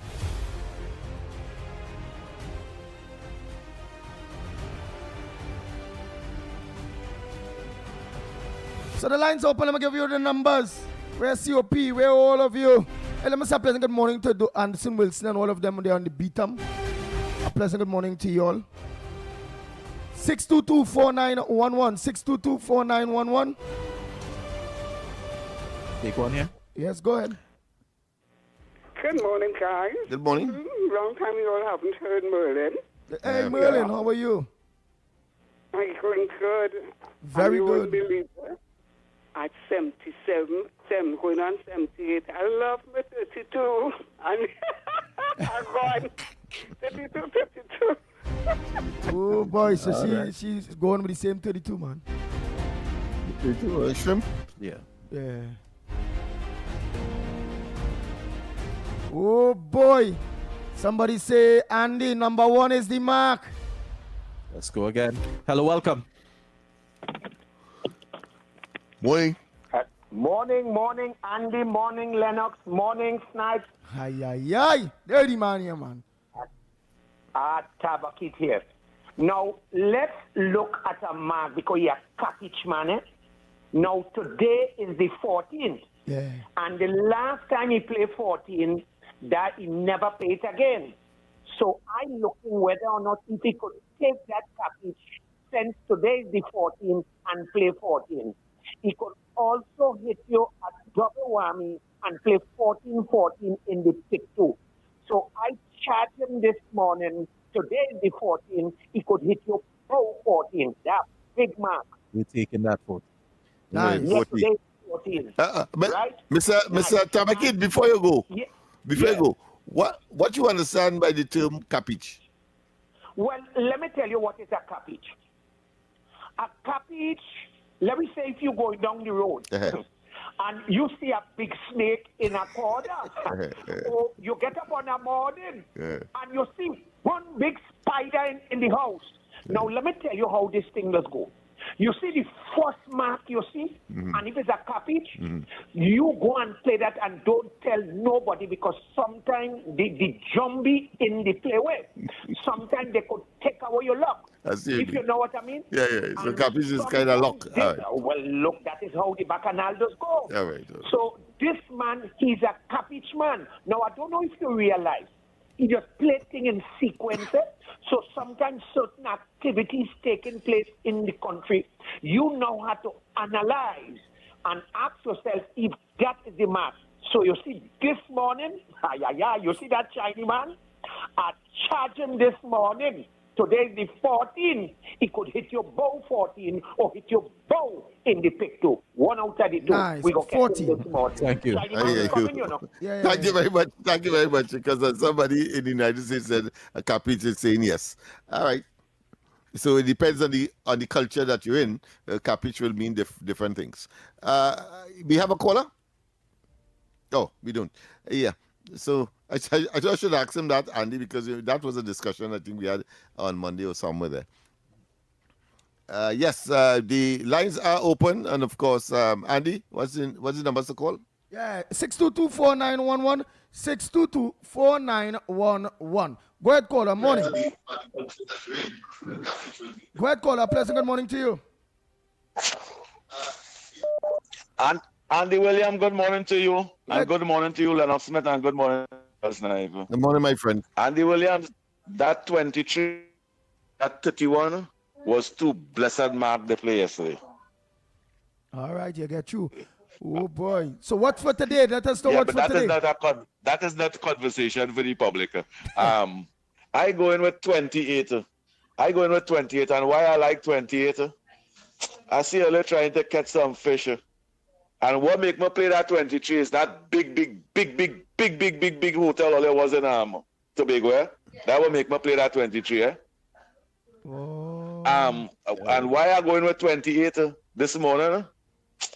I dream all trying to all go on scuba diving and all trying to catch fish and all catching no fish at all. A redfish come close to all catch it at all. So I played 28 this morning. Redfish for all the fish that all you catch in that big hotel all staying yesterday. Thank you very much. Oh boy, let's continue there, man. Cabbage, boy. Cabbage. One more to go. Yeah, one more to go. Oh boy. Let's see what's your mark for today. Go ahead, caller. What's your mark for today? 33, you know. You like what? 33 is fine. I take my about 3 to see my cousin, and he's 33 years. You take it 33 years to see your cousin. All right. So 33. 33 So, years. Oh, no, And he's 33 years. And he's 33. And he's 33 years old. all right. All right. Thank you very All right, much. so Andy, we're gonna take your capiche now. Nice. I go take out, knowing that we come out of Tobago yesterday. I'm going to take the capiche number from our Tobagonian sister, Mother Bernie, who said, Andy, 15. What's 15? She's a sick woman. Okay, then. So I'm going to play the capiche today, sick woman. 15.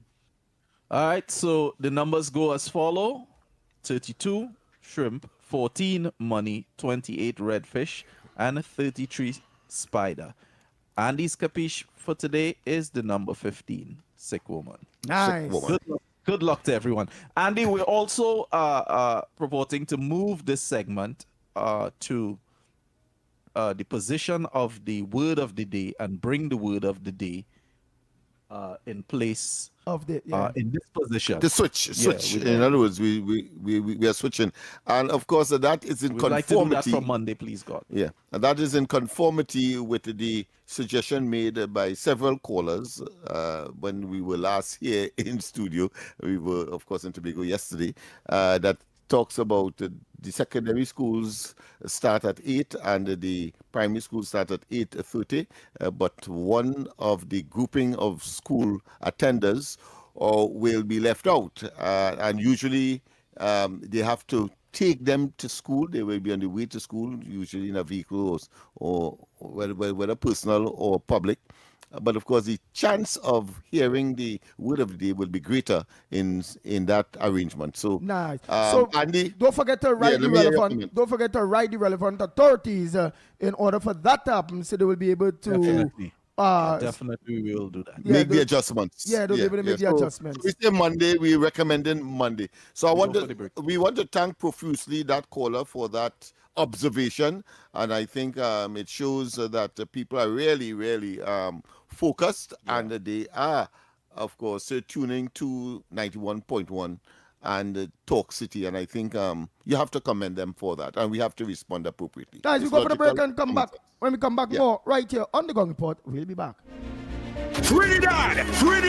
Are you ready? So Trinidad! Are you ready now? By public demand, coming to Sapa, Laugh Till Your Belly Bust Part 2. This is the encore. In partnership with Talk City 91.1 FM and TTT Limited, Sunday, 17th May, showtime, 6 p.m. sharp. Come see Victor St. Louis Pell and all his funny friends. Dr. Kenneth, I can't hear at all. My ears in trouble.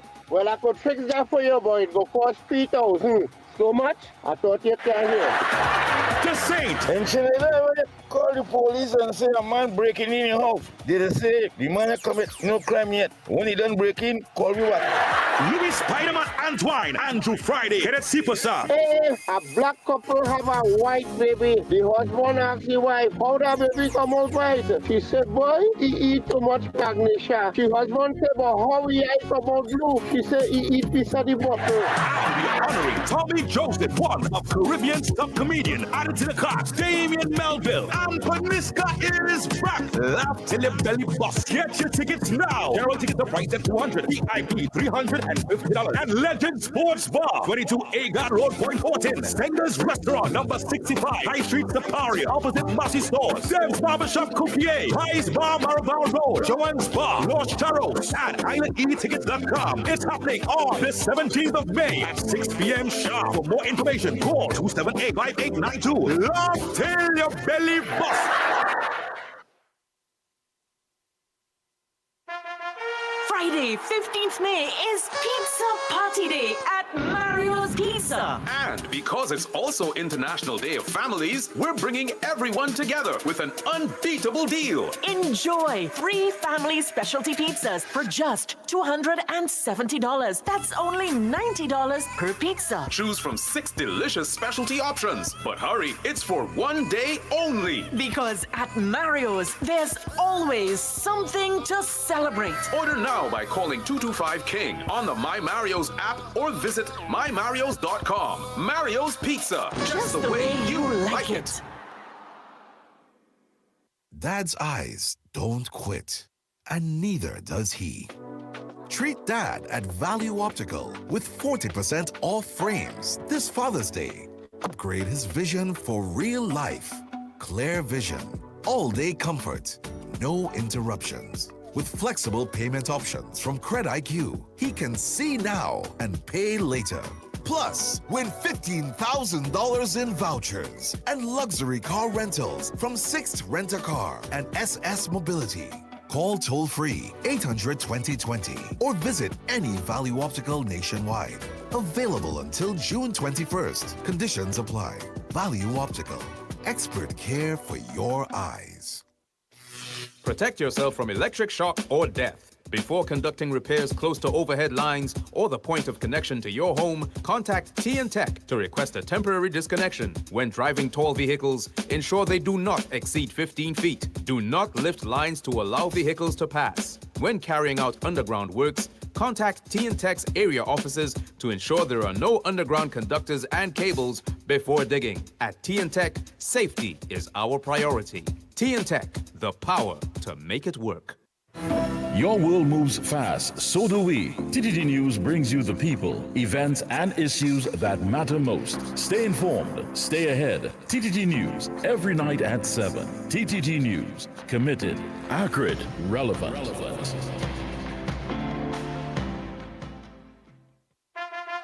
Friday, 15th May is Pizza Party Day at Mario's Pizza. And because it's also International Day of Families, we're bringing everyone together with an unbeatable deal. Enjoy free family specialty pizzas for just $270. That's only $90 per pizza. Choose from 6 delicious specialty options. But hurry, it's for one day only. Because at Mario's, there's always something to celebrate. Order now by calling 225-KING on the My Mario's app or visit mymarios.com. Mario's Pizza, just the way you like it. Looking for fresh, high-quality eggs? Get yours from D's Fresh Eggs, your trusted source for wholesale and retail. Whether you need jumbo, large or small, we've got you covered with freshness you can taste and quality you can trust. Call now to place your order. 1-868-713-7151. D's Fresh Eggs. Fresh every day, just the way you like it. When it matters, we're there, reporting the news as it happens, because your world can't wait. TTT News, nightly at 7. TTT News, committed, accurate, relevant.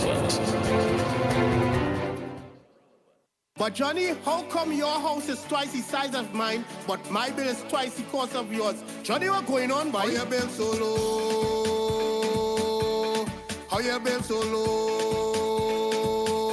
I conserving energy, I switch your LED, at the sun of the AC, and I saving real money. It's our responsibility for a brighter TNT. Cut the waste and you would see. Why everybody asking me? They asking how you been so low? How you been so low? TN-Tech, powering the nation into the next generation.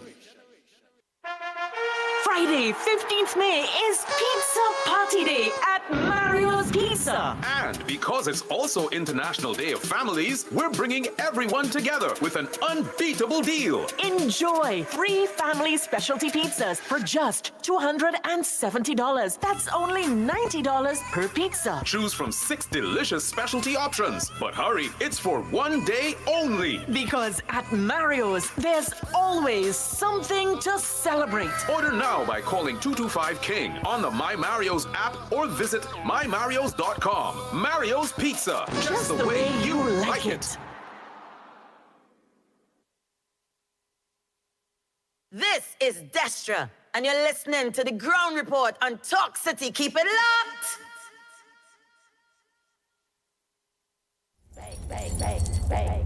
The Ground Report with Andy Williams and Lennox Smith. We are back. Time check, it's about 9 minutes to the hour of 8 o'clock. And you're listening to the Ground Report right here on Talk City, 91.1 FM.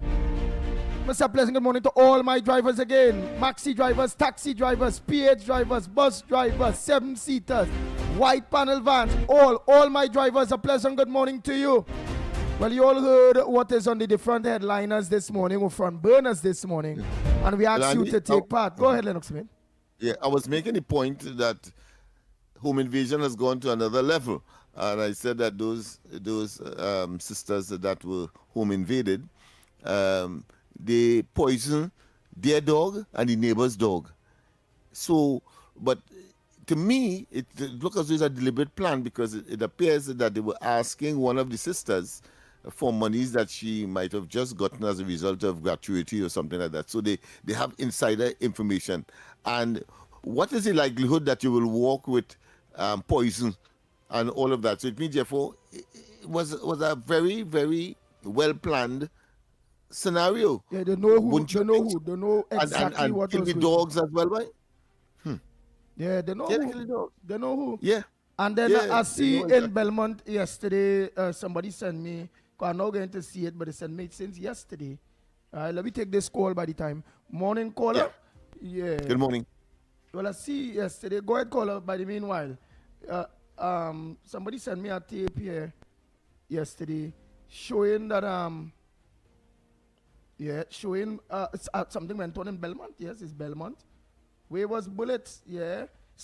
In Sour earlier yesterday. Yesterday afternoon.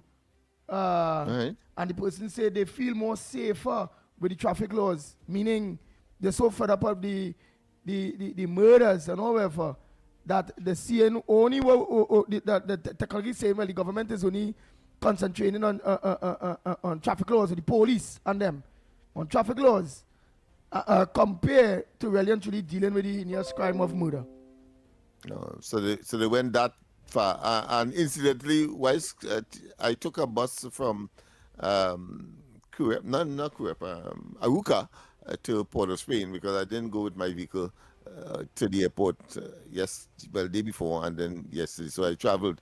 And on my way down, remember in Tobago, I don't think you were there when a bus was burning in Mount Hope. Well, when I was passing in that maxi taxi, I saw the bus. Is really true. You know, some people was suggesting that it was AI generated, but it was a bus that was actually gutted out. No, we really have a public transportation problem when it comes to those buses. They really, despite what people are saying.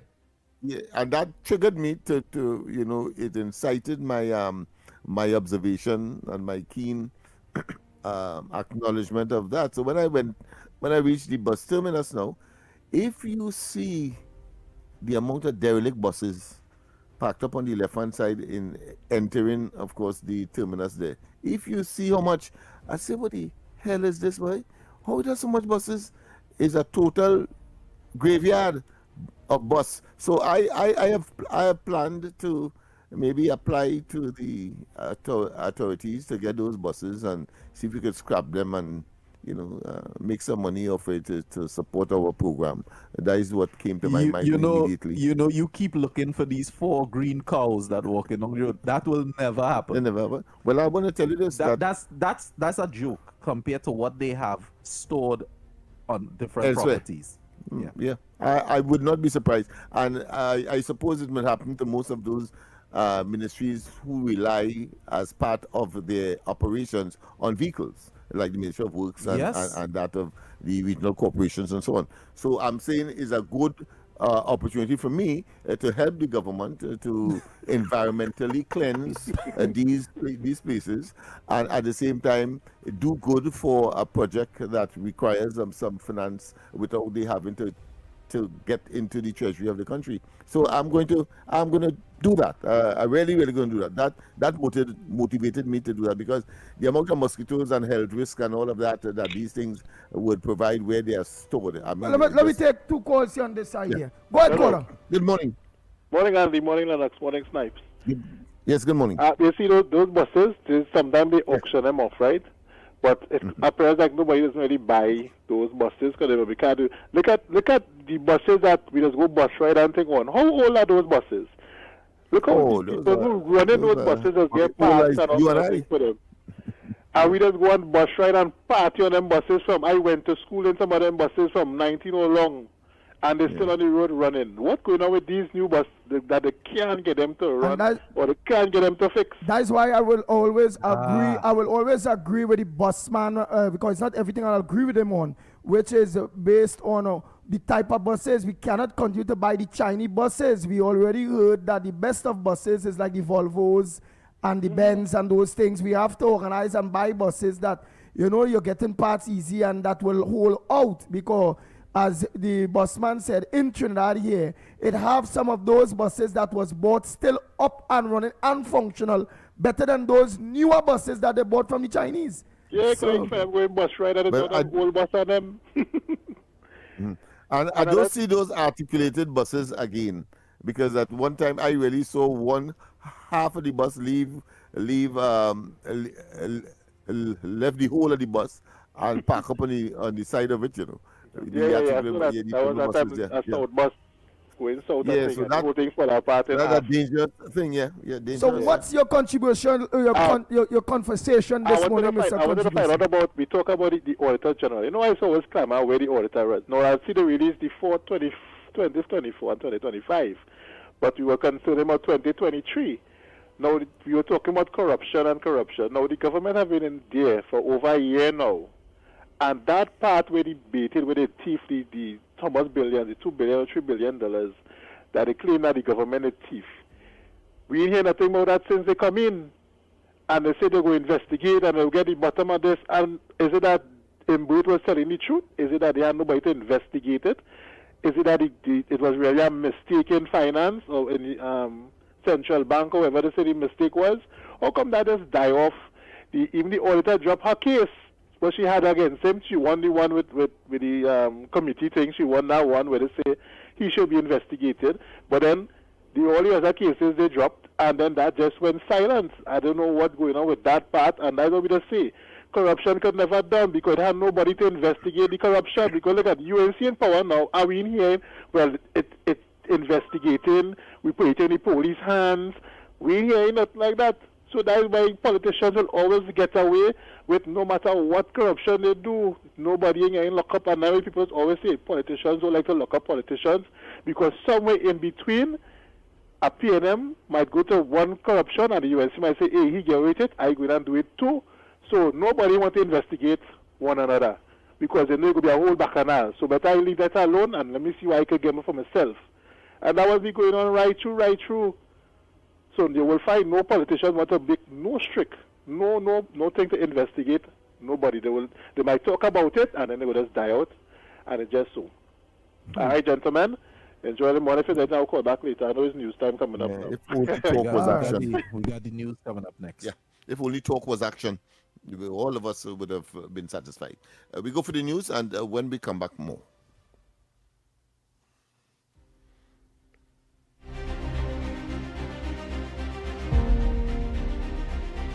So, Mr. Faizabad, you'll call back.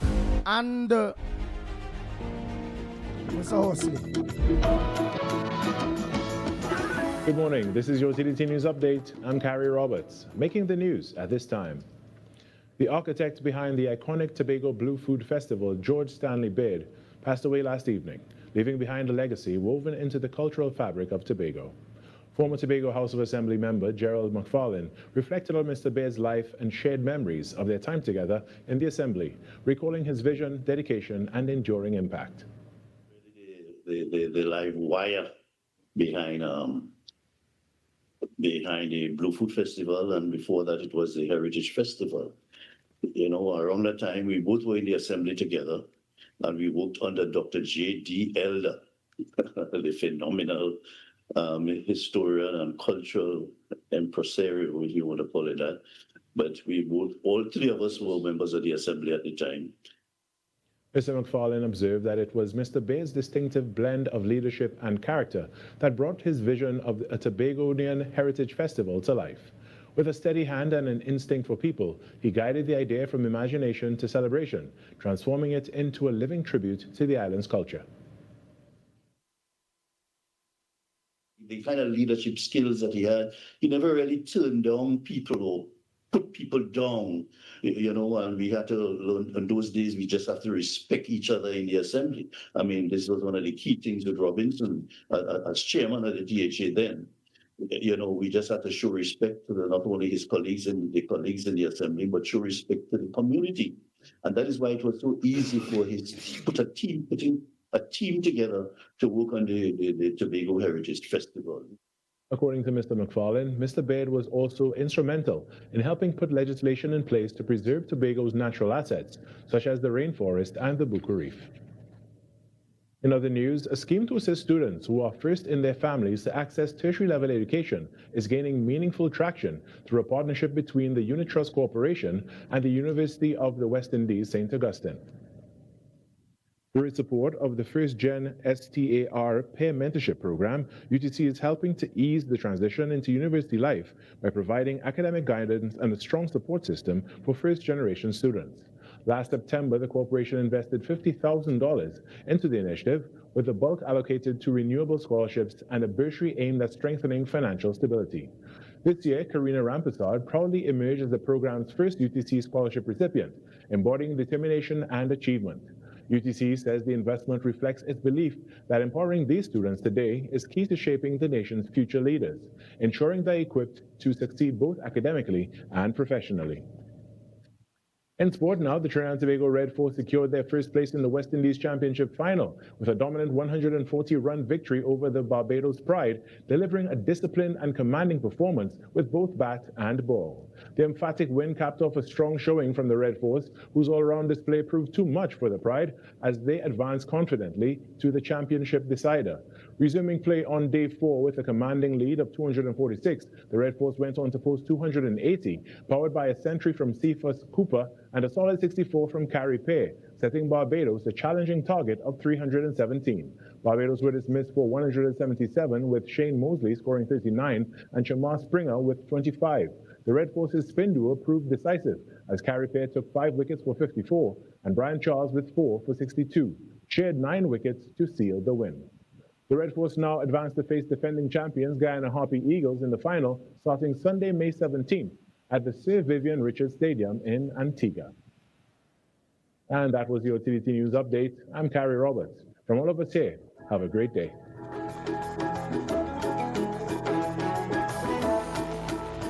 Talk City 91.1 FM. Talk. This is about creating opportunity through responsible management and citizen participation in national wealth. We are targeting US $3 billion in new investment within the next few years in energy, in construction, in tourism, and the digital economy. Music. It's reconstruction time in Trinidad, so put your shoulder to the wheel, man, lad, move on, don't stop till you reach the top. You put a hand and I put a hand and we will sing. For big and for small in no time at all. Prosperity. There's no other way to do it. Show your patriotic spirit. Unity somehow. If Trinidad ever needed you, it's now. Culture. The budget has goodies and some not so goodies, but that is because fairness requires that everyone plays their part. Engaging conversations, latest news, our music. This is Talk City 91.1 FM. A successful transition to secondary school requires more than classroom preparation. It takes partnership. Welcome to another episode where we speak with Curriculum Officer within the Ministry of Education, Dr. Rhoda Mohammed. The doctor explains how schools and also families are working together through this STEP program to support every child. So we want schools to implement the STEPS program, not simply as an academic program, but something that addresses the whole child. So we're looking at academics, social, emotional, and behavioral. So we want teachers to select activities from the toolkit, from both the core, which is mostly the academic stuff, and the on-demand modules. Now note that approach ensures students are supported not just academically, but in every area of their development. The school, the teachers, and the principal would be the central role. So the teachers, of course, have to model the positive learning behaviors that we're looking for, set clear expectations. They have to encourage the responsibility of the students, and we have to identify the students' needs and interests, because that's where we get in the activities from. Because we want to make learning fun again. They just went through the stress of SCA, and now we're trying to get them to see, well, learning still is a fun activity. The principals, school leadership, would help to make sure that the teachers implement it consistently and purposefully. They would support them with guidance, and if the school has resources that the teachers can use, they would also promote the school culture and help that to be able to see that the child's well-being is part of the culture of the school in general, right? And they would also ensure communication with parents. You see, strong leadership and consistent guidance helps bring the program to life within the school environment. The partnership in the STEPS program is built on communication, trust, and shared goals. Each stakeholder has a role and a responsibility to prepare the students for this transition. So the schools have to keep parents informed. The parents have to ensure the students attend school, right? Both persons are encouraged to ensure that they do their part and make the child a little more independent and confident. They're looking for shared understandings of the process so that they understand what their role is. So you are only supported and as capable as all of these people help you to be. When schools and families work together, students are better prepared, more confident, and ready to succeed in their new environment. Many thanks to the Curriculum Officer Research at the Ministry of Education, Dr. Rhoda Mohammed. Now remember, for more information on the students transitioning effectively from primary to secondary program, STEPS 2026, you can head to www.moe.gov.tt. This was a production of the Information Division, Office of the Prime Minister.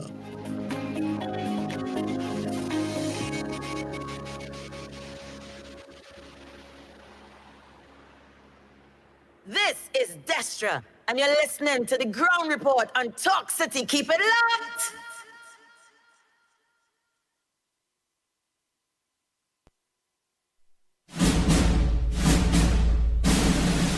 Nah. The Ground Report, the ground report. The government of Trinidad and Tobago is not closing down Petrotrin. The Ground Report, the ground report. I would think that they've been very clear that all the employees of Petrotrin will exit the company. All. The Ground Report with Andy Williams and Lennox Smith.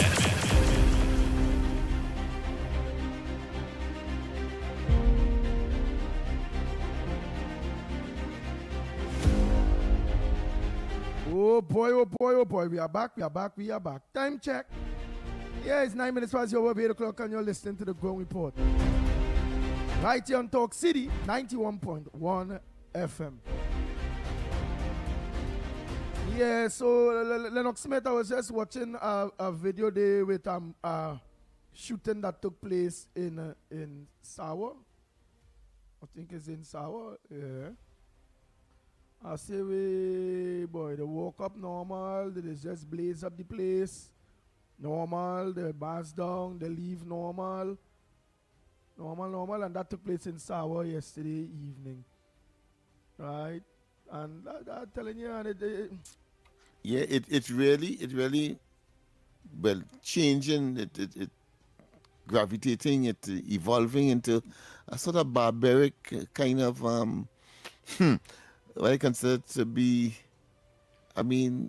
inhumane but do you believe the state of emergency? But do you believe the state of emergency actually let me say, deterring those killers and them striving in taking out people's life. Well, listen, one has to conclude, one has to reach the inescapable conclusion that, listen, if the state of emergency did not exist, could you imagine how bad things would have been? Oh, it would have been worse. You see what I mean? That's how you have to, gang leaders that have inside assess right now. the situation. Yeah. So, and the state of emergency is not a permanent fixture. It must come to an end. It must have a terminal period or a point. And what is the replacement? Right? So that my argument with respect to the ZOSO continues to be a valid one as far as I'm concerned, because you have, if in a state of emergency, you're having these, unacceptable, egregious, and totally barbaric and, inhumane conduct. Well, when it comes to an end that is inevitable, it can't go on in perpetuity. What's going to happen? In spite of all of the optimism of those who are supposed to be responsible for treating with these matters and curbing and,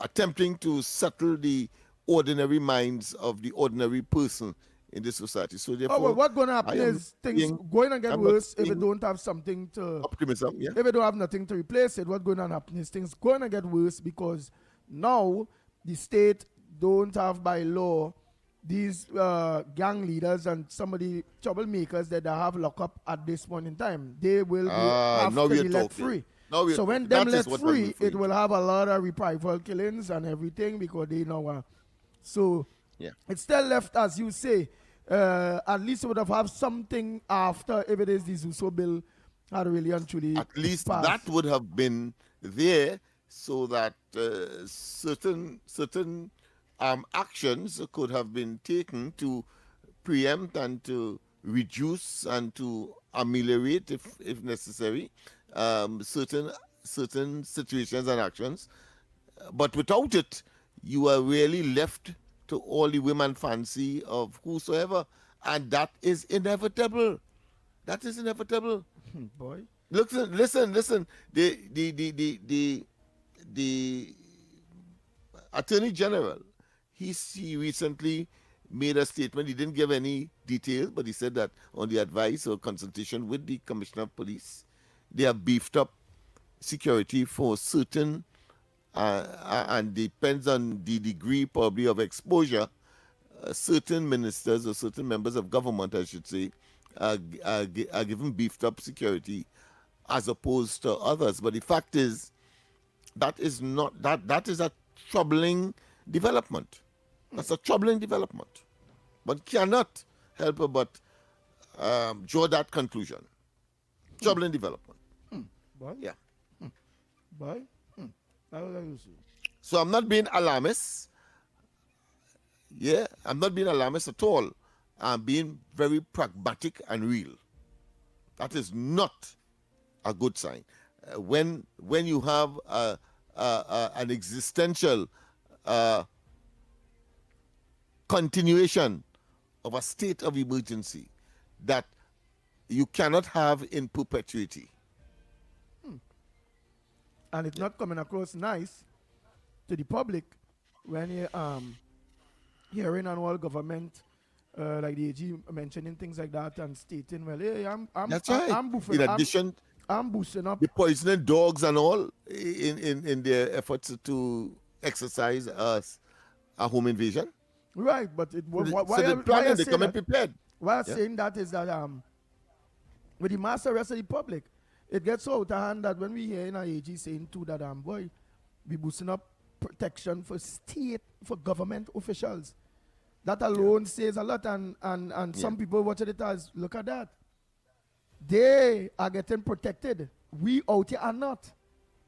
Yeah, that's another dimension that one has to look at. And And let me take this call. Morning caller. What's next? What's next? Good morning.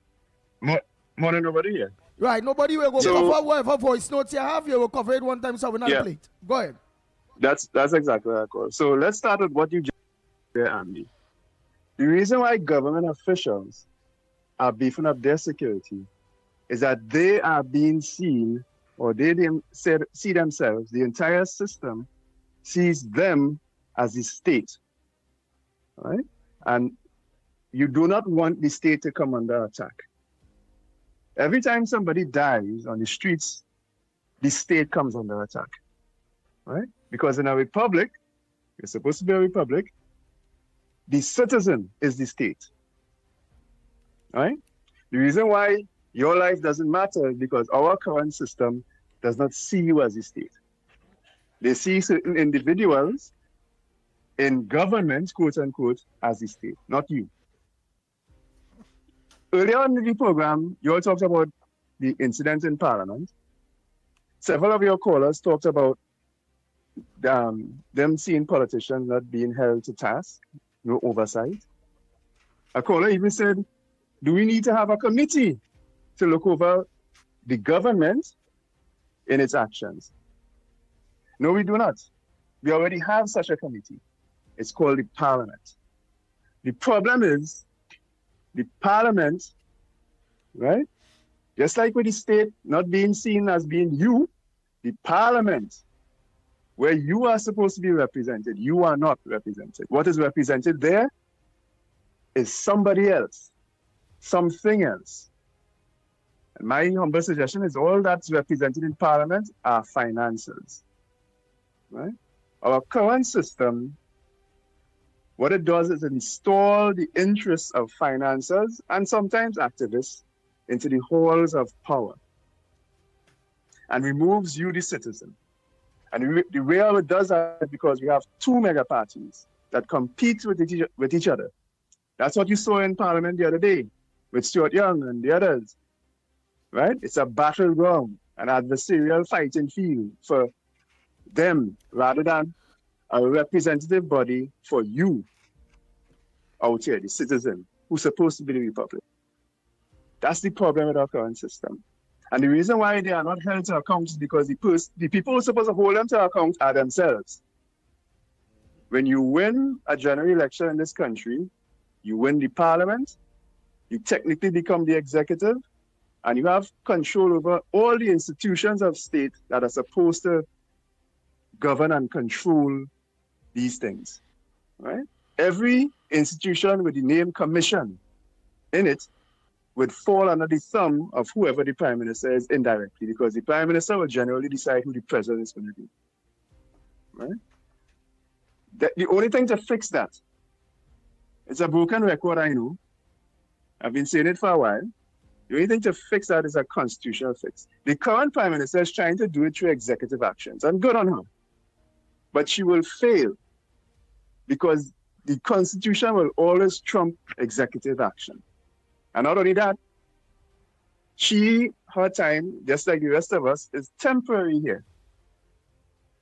I suggest, in closing, that the current Prime Minister takes the opportunity she has to make a constitutional remedy, one that will install that power of oversight and writing of law back into the hands of the people through proportional representation in the House of Representatives. A guy called a couple of times and he talked about the common man seeming to be not involved in this thing called governance. Well, the reason why you are not so is because you are not in the House of Commons, the Parliament, right? What's in the House of Commons are just the financiers of two mega parties with whoever puppets they have there to do their bidding, full stop. And why I suggest this current Prime Minister do it, I think she has enough seats in the lower house. The problem will be the Senate. And how she does that, how she fixes that, how she deals with that, is when this current president's term is up, install your own president, just like the crooked system allows you to do. The Prime Minister decides who the president is going to do, right? Install your own president with the sole goal of installing presidents, senators who would make constitutional reform. and leave that as your legacy to this country, that you would have fixed a major problem, giving power of parliament back to the people. Thank you very much. All right. Oh boy, thank you, nobody. Next caller, morning. Good morning, Andy, Uncle Lennox. Good morning. Snipe, Good morning. Trinidad and Tobago. And let's share the love and be our brother's keeper. Condolences to the family of the 2-year-old in Tobago. I wish that they can recover the body soon and we move on in life with grief. Andy and Uncle Lennox, the scrap iron situation, I would like to touch on that a little bit. Because you see this copper thing, it's getting ridiculous. Because just imagine, right?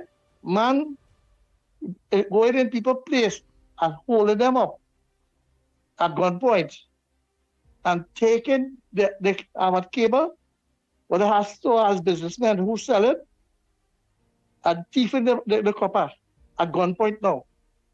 I think the government should move swiftly in regulating this thing so that, because it had a talk already about the copper and scrap iron, because it getting out of hand, and you see now that $1 million installation at the state is being affected and people is not getting services now.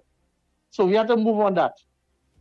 So I just asking that the state and the relevant authority try and move fast and either put in a serious regulation and a check and balance in this scrapyard business, so they'll have a deterrent for the people who go in and get in copper. And the next thing, Andy, if in this state of emergency, I feel the powers that be should become the military, the army, the regiment, whatever it is, place them in strategic points from the east-west corridor, come straight down to Grandi, right? And have certain checkpoints block off and have it so that when in these areas, all up in Lavantil and already these zone activities taking place, because look like our man can walk out easy, do anything and walk away. If it has certain checkpoints, under this curfew, this state of emergency, they would have to be passing one of them on the road or in our area. So you see, I feel it's time now the powers that be use the asset to the full ability to bring back law and order in this country. Thank you, Andy and Uncle Lennox, and have a blessed day, Trinidad and Tobago. Thank you. Thank you very much. Oh boy, next caller. It's just my boy. It's just, but that is just still will be a quick fix, eh? The army, how if it go, but all the arms had to be functional. All right, all arms had to be functional. The government trying to function some of the arms, but it have arms that have to be functional, that's supposed to be independent offices that not functional. For instance, the office of the Commissioner of Police and the office of the DPP, right? And then we have the judiciary that needs to get a snapping, where we can get speedy cases going and all them things. So it's just a whole crash system. So trying to spin a wheel, but yet still the bolts and them ain't tighten. The wheel go just still drop off? Still wouldn't get the results that you want? Is that overall we need overall? Bye. As a consciousness, we are left with only the consciousness and people's conscience. And if they want to do right, they will do right. And once that is happening, once that's the ethos, once that's the basis, once that's the philosophical underpinning, I think things are going to. But human beings as they are, they would gravitate, of course, to the first opportunity that would provide them with a benefits, usually unmeritoriously. And that is what we have had over decades in Trinidad and Tobago.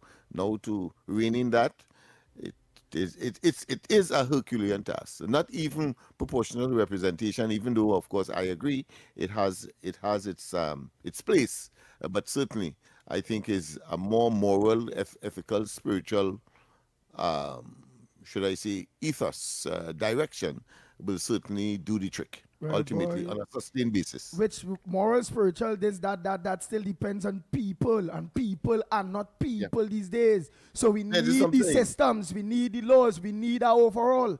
But we need the people in constitutional it, reform. people in it, but it's, when you say you need the overhaul and the revamping, it's people have to do it, you know. People have to execute anyway. So it depends on the quality and the mindset of the people to make it happen ultimately. We are in a very difficult scenario and situation, but it's the people themselves in the various institutions. You can have how much law you want. It's people have to execute it. Boy, well, so that means we lack moral, So we are, moral and that's spiritual right. people in this country. So it's a set of demons we have here then. Either that, or those who have it are not being provided with the opportunity where the influence exists in order to remedy the situation on a permanent basis. All right, let's go to the lines. Morning caller. Good morning, sir. Good morning. Yes, good morning. First time caller from Barrackpore. Go ahead, first time caller from Barrackpore. Yes, I want to get in this conversation. If we look in the past, all the governments that come in this country, be it PNM, UNC, whoever, they spend the most amount of money where the crimes are being committed. Look at it carefully. Guns in the hands of the criminal is power. So we must take that power and put it also in the hands of the citizens. Give the citizen, law-abiding citizens, guns. And furthermore, the government had created this monster. Now they can't control it. All the government come in this country. There was a book written by a great professor, I don't want to call the name. If you look at it, the government come in this country, some of them, they legalize gang, and the others, they finance gang. So who is the gang and who is the leaders of the gang? Is the state. And one more item, and I want to close. Today, everybody looking at what is the problem. The solution is there. But what is the problem? The problem is the day the state took something which is illegal and made it legal in this country, that is where the problem starts. They say that it have something called marriage, lawful marriage. But this thing they come with now and say it's fly by night. It have no marriage, but it have husband and wife and children. Common law. The day the state made common law lawful, that is the day they broke the back of the devil, and the devil run loose with common law. If the state don't control that monster and bring back laws where husband and wife could come together and monitor their children, in this country, we're going to have a lawless dump. We don't have a lawless dump right now. The lawless dump is the head. It comes from the head. If the head can't control themselves, they can't control the tail. Thank you very much, sir. Thank you, first time caller from Barrackpore. Oh boy. Let's continue these calls. Go ahead, next caller. Pleasant good morning to you. Good morning. Morning. Andy, yes. You're so right. Human nature is what it is. You could do what you want and put what in place, they'll push the boundaries and do whatever they want to do. There's a lack of discipline and poor policing. In order to bring back discipline, we have to have the police do their jobs. They have to go out there now and arrest the people who are breaking the laws. And if they don't do that, and you have a blind, you imagine you have 5 divisions, police divisions in Trinidad and Tobago, and you have one set of them alone doing a dragnet in one area, and when some happen, you transfer them to another area. So what happens to that division? Do you have the police officers for that? And it can't be effective if they sit down in the police stations and on TikTok and all kind of thing and do all kind of things. They'll be out in the streets. They have to be there present to prevent that when you go to the States, as you land, you see police officers and you begin to toe the line and follow the rules. And that's what we need in Trinidad. Just enforce the laws. We don't need to teach anything else. And once you enforce the laws, people will understand. Regardless of what, stop blaming parents, this and parents that. It's parents who are involved in crime. It's people who have good jobs, good paying jobs that don't get involved in crime. And I'll give you a big example that you may not like. Doctors, we pay taxes and have the hospital with all these equipment, but the doctors put you on a waiting list to go by their private places to get the same test to come back on the same operation here. That is a crime. So we need to bring back discipline and have proper policing at all levels. You have a good day, man. Next caller, morning. Well, he started off with, of course, human nature being as it is, and these doctors and police officers are humans. Good morning. Lennox, I want to know how the work on the Balize house stopped.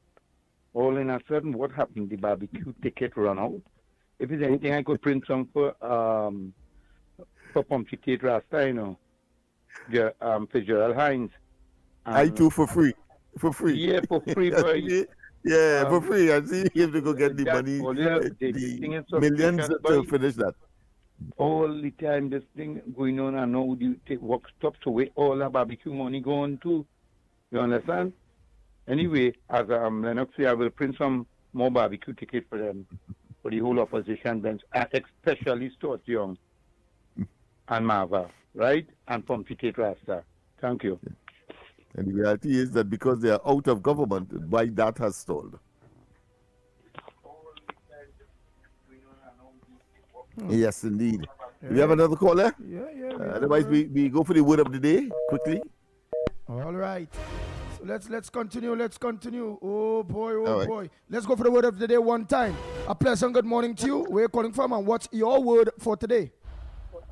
A pleasant good morning, Andy. Good morning. Mr. Lennox. Good morning to you. And Director Snipes. It's time for the word of the day. Yes. May 14, 2026. The word of the day is imbroglio. Imbroglio. That's a public embarrassment.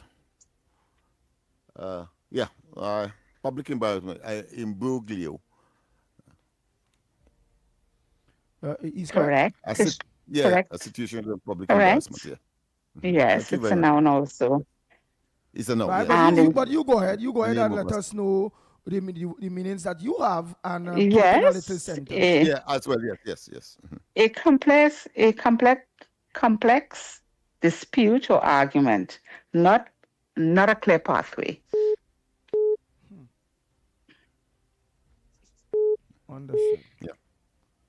Understood. All right. In a discussion or an argument or whatever it is that happens. Understood. Next caller, go ahead, caller. What's your word for today? Public embarrassment, Good morning. What's your word of the day? So good morning. Good morning to you. Morning. So the average citizen in Trinidad and Tobago spend 10 to 22 years in education, and you hear them saying Happy Davis and Raymond Yard. What is a Happy Davis, Lennox? Well, of course, it's a sworn statement certifying that what you would have put on the document is that which you are conscious of and confirm. And of course, there is some legal implications if you inserted something that was erroneous. Go ahead. Yeah, but that is what you are describing and defining as an affidavit. My point is why do people say affidavit? Again, oh boy, the culture. Why you can't understand Some people actually don't know. Well, but it's a culture. Thank you, It's causing that. So your word for today was Thank what? you, Mr. Snipes. Affidavit. The point we are making here, is that our country has slid into the morass of mediocrity, and we accept corruption in all its forms, even corruption of the English language. Even corruption of the English language. I hear you. Well, I want to tell you, English language is a foreign language in the the contemporary sense. We have moved away from that perfectionist disposition because we are not Englishmen and English women. All right.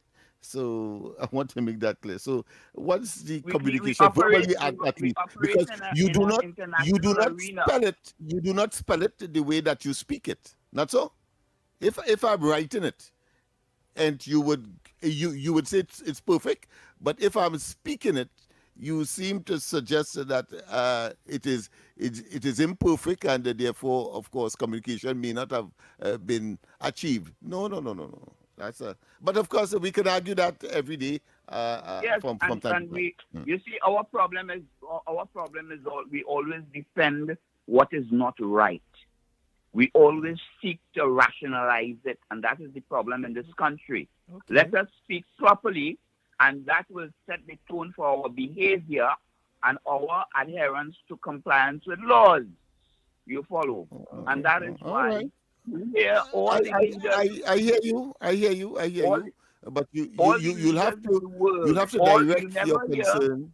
Oh, sorry. You never go ahead. hear world leaders speaking improperly. All world leaders speak properly.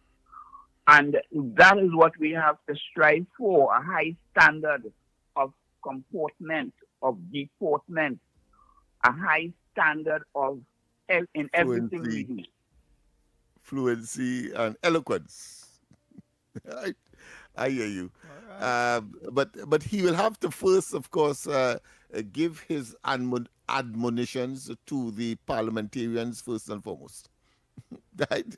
If you listen to them, it will irk you when you hear them speak and pronounce words that clearly may not be in conformity with what is expected. But that is the reality we have.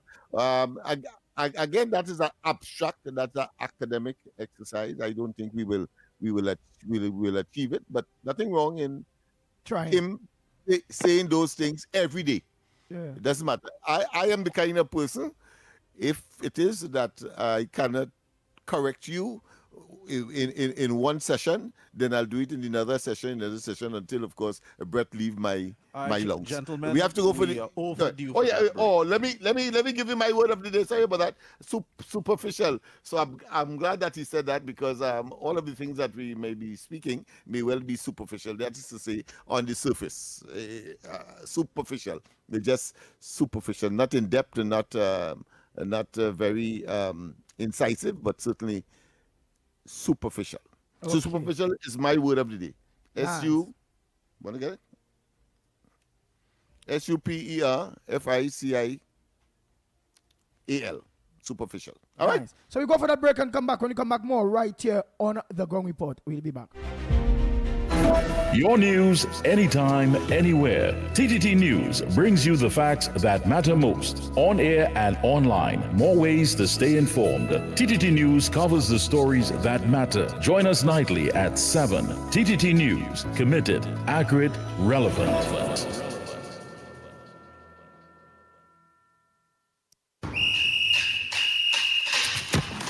On Sunday, July 5th, the action moves to Ballpark Macoya as Experience 496 Gym presents the Experience 496 Championships. From 10 a.m. to 6 p.m., 15 teams will step onto the field, each one fighting for pride, bragging rights, and a chance to be crowned champions. Expect speed, skill, big tackles, big goals, and the kind of football energy that brings a community together. Whether you're coming to support your team, enjoy the competition, or bring the kids out for a fun day, this is one event you don't want to miss. The Experience 496 Championships is more than just a football tournament. It's a full day of sports, family, entertainment, and community vibes, powered by Experience 496 Gym. Dad's eyes don't quit, and neither does he.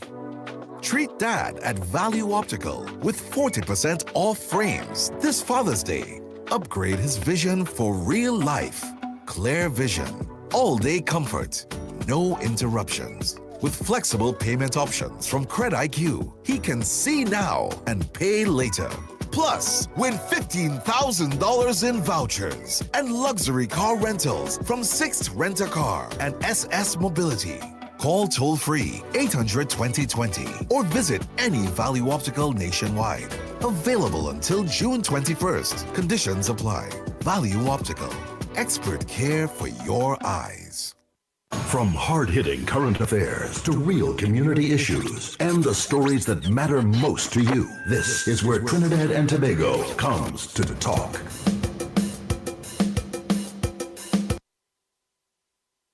This is Destra, and you're listening to the Ground Report on Talk City. Keep it locked! Bang, bang, bang, bang, bang, bang, bang, bang.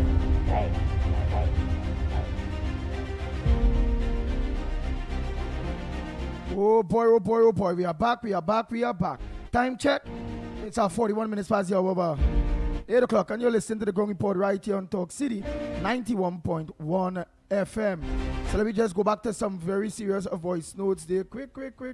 Yeah, I just before that, of course, just to note, just to take a note that we most likely from next week we will switch the period for the capiche with that of the word of the day because of callers' demand, so to speak.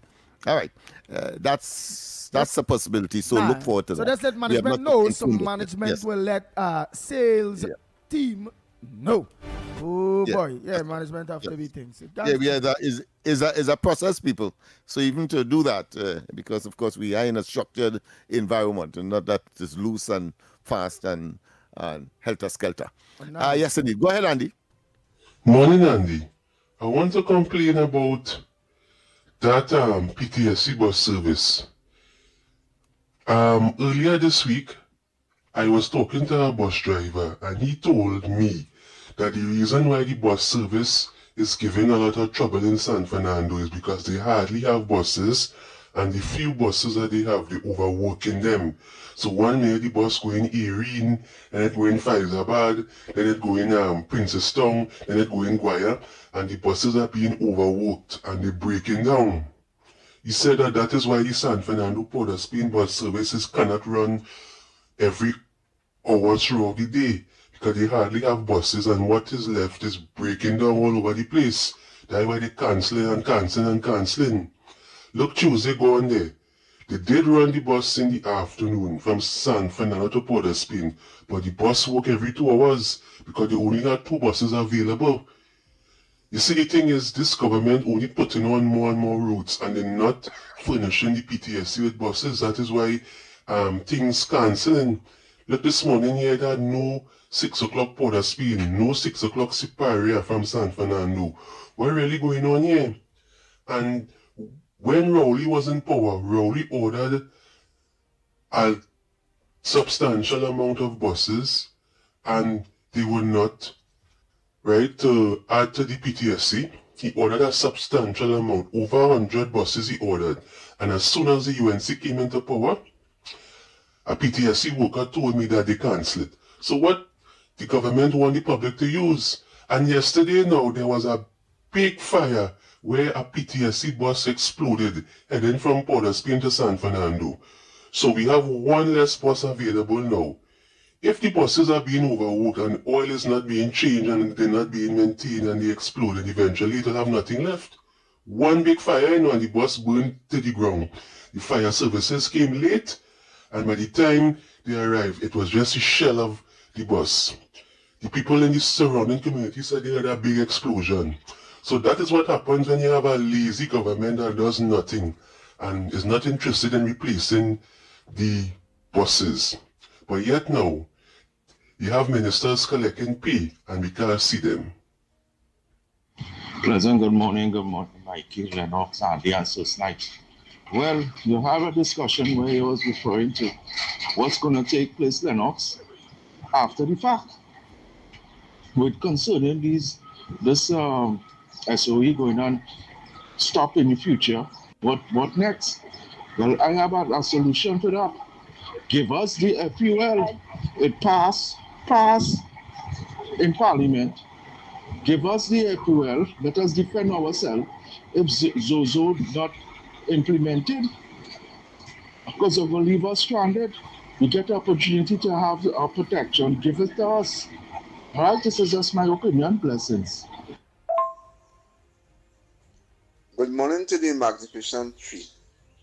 Well, Andy boy, according to what you're saying there, if you understand what's going on, just remember what happened Monday in Parliament. No, a crime had been committed against the citizen of this country by Senator Al-Rari and Senator John Bates, right? She accepted her responsibility. She resigned, and up to now, the opposition leader don't want to do nothing about it. And when they want to remove she now, you see what's happening. The very people in the Senate started to protect she, right? That she had do nothing wrong. And she should be eased up. Now they know about fair trial. They know about chance to be heard, right? But the idea is, if I go down the road with a vehicle and I hit a person from behind, and they say, well, the reason why they easing me up, because the person stopped on me. That's why they ease me up. And next one overtaken now, and he hit too. And he say, well, look, they ease me up. Why they can't ease you up? But the idea is, so long as you're overtaken, you're wrong, right? If you hit from behind, it could have two ways about it, but not when you hit head on. So you have to stand the consequences. So now they want to point back now to David Lee, who was acquitted, and cannot accept him, and then they call back the case. That is a different thing. Senator Bean and Al-Rari totally wrong. So when you telling me that you as big people could come and say, well, let me look into it in a different way, that way you could help Al-Rari and Bates. Something wrong with these people. And then we want to know why children getting on so in school. But if their mother and father, who is senators, can't even say when wrong is wrong, how can the children and them not fight in school? Because you feel Vera had no children, or Maureen had no children, or the blind lady had no children, and the children seen something wrong happen in Parliament, but yet the parents accepting it. So if I hit somebody in school and I Vera's son, and he say, boy, why hit the machine? I say, but dad, and you support Bates, and she was wrong. So how you could tell me I wrong here now? So the thing got started right in front of them. And when it spread, then they just can't understand what's happening. But these are the things. No parents' guidance, not even from the highest court in the land. And that's why we're in trouble today. Thank you, Andy. Andy, see if you could help me, because I've got Legos a bad word here. You know, I'm trying to get Wassa. They gave me a run around. She gave me a number to call to get the operations department. They tell me now the number is not in service or busy or all kind of shit I get in, Andy. And Andy, could you do something for me, please, on the radio? Announce something or something? I don't want to come on, because I come on there this morning. Any views or opinions expressed on the Ground Report are solely those of the hosts and callers and do not represent the views, policies, or official position of Talk City 91.1, its management, or affiliates. Andy, I think this is the second time for the morning that said caller would have used words to cause us some problems. So I think you need to either review that individual's voice notes first, or block them. I hear you. I want to add to all callers that nothing so egregious, nothing so heart-rendering, nothing so emotive should cause you to use words that would jeopardize the medium through which you are expressing yourself, looking for a remedy, because in this case, because you are it's aware, WASA. You are aware that this is international radio, and we're governed by rules. Yeah, and this particular caller is a seasoned campaigner, so I don't expect that is going to happen, and that emotions and other things that would cause her to be so angry that you would lose and generate what is called technically a Freudian slip, which of course is a slip of the tongue, but it will not work here. It cannot work in this particular environment. All Nice. right. After the program, Caller, I will give her I'm a call. talking directly to you. Yeah, All after right. the program, I will give her a call to make her aware of the ticket. Let's continue. Andy, good morning again. My second front burner issue, and good morning again to Lennox, Mikey, Nigel, and to everybody out there. I heard a voice note saying that they should have some committee or something to oversee the spending of the government. Well, there is the procurement regulator, and Lennox can correct me, right? And there's also the Joint Select Committee and the Public's Account, right? To oversee the spending of the government, right? My second issue is Stuart Young. Stuart Young continues to show that he has no respect for Parliament. Right? We have seen it over the years with his nasty, derogatory statements, and we saw it again yesterday. Now, I think it was this week, where he talked about Wayne Sturgeon, verbal diarrhea and whatever. You come back again yesterday with your nonsense. But you know what? I am getting fed up with the speaker now, right? What the speaker should have done was to put him out, because he's blatantly saying that he's not apologizing, right? You are calling people derogatory names in Parliament and expect to get away with it? Bridget Annie said George would never have allowed that. The second time she asked for an apology and withdraw, and he didn't, and it was a UNC member, and they didn't do it. She would have put them out, called the marshal to put them out. I don't know for what reason Jagdev Singh, the speaker, is giving that man so much a rope. I don't know for what reason. Over and over, he keep telling him to withdraw it and apologize, and tell him he's not apologizing. But then Lal Bihari had to boil down like Baji and then apologize. Right? The man shows that he has no respect for anybody. And people want him to be a prime minister in this country. No. Something have to be wrong with our thinking if we could allow somebody like that to be a prime. We had enough around here, you know. We had enough of Rowley vulgarity and his disrespect. We're not taking it from Stuart Young. We're not taking it from Stuart Young. That is really, really disgusting now. He should not be allowed to get away with that. And I want to compliment the government on passing that bill yesterday.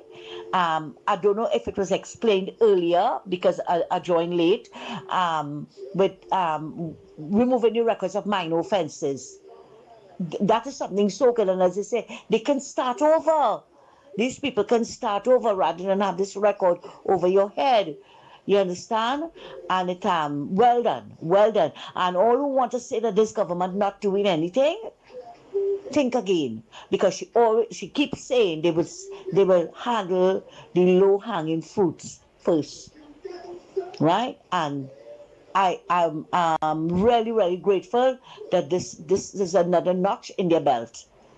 Thanks a lot, Andy, and have a good one.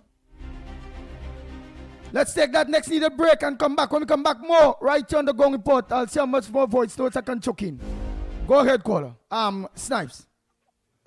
People, yes, indeed, of course. We have a special here. Again, Lotus, of course, open mix, happiness, pancake and waffle mix, giveaway segment. Yes, this is what it is. Open mix, stake your happiness, pancake and waffles, mix a 5-minute giveaway segment. This is what this is all about. And of course, in this segment, we will have, of course, on Talk City, we'll be giving you the chance to win a lovely box of Lotus pancakes and waffle mix, right? Please, all you have to do is what?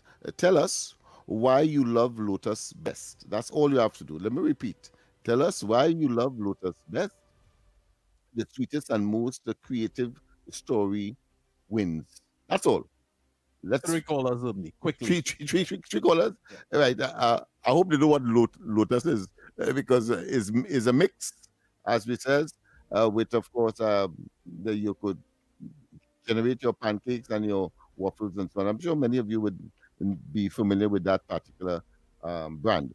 So we take 2 callers. 2, you say? We're allowed 3, but given the time, let's take. Yes, let's take 2. We can only take 2. So tell us quickly why you love Lotus best, and of course, well, the sweetest and most win yourself, story wins. Yeah. And you win what? Yeah, you win a giveaway. Yes, this is a giveaway segment. So call us 6224911, and you can win yourself Lotus pancake and waffle mix right here inside the ground report. We have space for 2 callers. Just give us a story. Yeah, whatever. Come on quickly, because it starts today, but it's continue tomorrow. Before, yeah, we continue tomorrow, right? No, this is a one-off. Oh, it's a one-off. All right, okay. So before the program finishes, now going once, going twice, we need to give you this giveaway segment package. Andy, we can take calls from your side as well. Yes. So again, Snipes, let us hear about that Locust giveaway again, dear my brother. Let's hear about it again. It is a giveaway. It is a giveaway. A Locust package of waffles and pancakes. Right? That is what it is all about. That's the package. And then, of course, the best of 3 callers win. So tell us what you have to tell us, why you love Locust best. And let's go. Hi, good morning. Welcome. Oh, we have it. Good. Yes, good morning. Good morning. Yeah, morning. Go ahead, tell us. For the giveaway? You calling for the giveaway? Only today at this moment. Yeah. All right, give us your story. All right. I love Lotus best because it's a family thing. And my family loves it. And it's as easy to prepare for the family, for the children. Yeah. So that's why I All right. Call out. What's your name? What? All right. So I'm going to take you off the air so you can give me a number as well. All right. Quickly, we have 2 more quickly. Yes, give us that sweet story that you have. Go ahead, caller on this side. Morning. Good morning, Andy. Calling for the Locust giveaway. Tell us about the Locust giveaway. I love Lotus flower because it makes my roti soft and silky like my mother's touch. Well, I didn't take the information there quickly because we were out of time. We have one more. Remember, it's only now where you don't have it another day, so it's morning, it's a one and done scenario. That caller didn't Good give me morning. name and Tell us how sweet give us your story. Let that previous caller call back and they'll give you the information. Go ahead, call. One of the finest of them all. When you're shopping and you buy Lotus flour, that helps you make your bread, your roti, your bake, everything very fine. And right now I have a small pack of Lotus flour here. I could wait our next pack. One of the best. So whenever you're shopping with any grocery, remember to pick up your pack of Lotus flour. Hey, Teddy man, give Teddy number Lennox Smith. Guess Snipes Teddy name and the number. Oh boy, Teddy say you have a Lotus flower. Guys, we are out of time, of course. So thanks very much for your participation.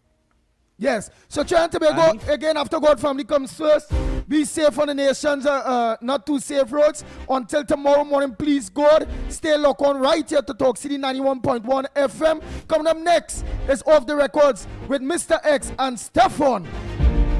We are out of here. Talk City 91.1 FM. Talk. This is about creating opportunity through responsible management and citizen participation in national wealth. We are targeting US $3 billion in new investment within the next few years in energy, in construction, in tourism, and the digital economy. Music. It's reconstruction time in Trinidad, so put your shoulder to the wheel, man, lad, move on, don't stop till you reach the top. You put a hand and I put a hand and we will sing. For big and for small in no time at all. There's no other way to do it. Show your patriotic spirit. Unity somehow. If Trinidad ever needed you, is now. Culture. The budget has goodies and some not so goodies, but that is because fairness requires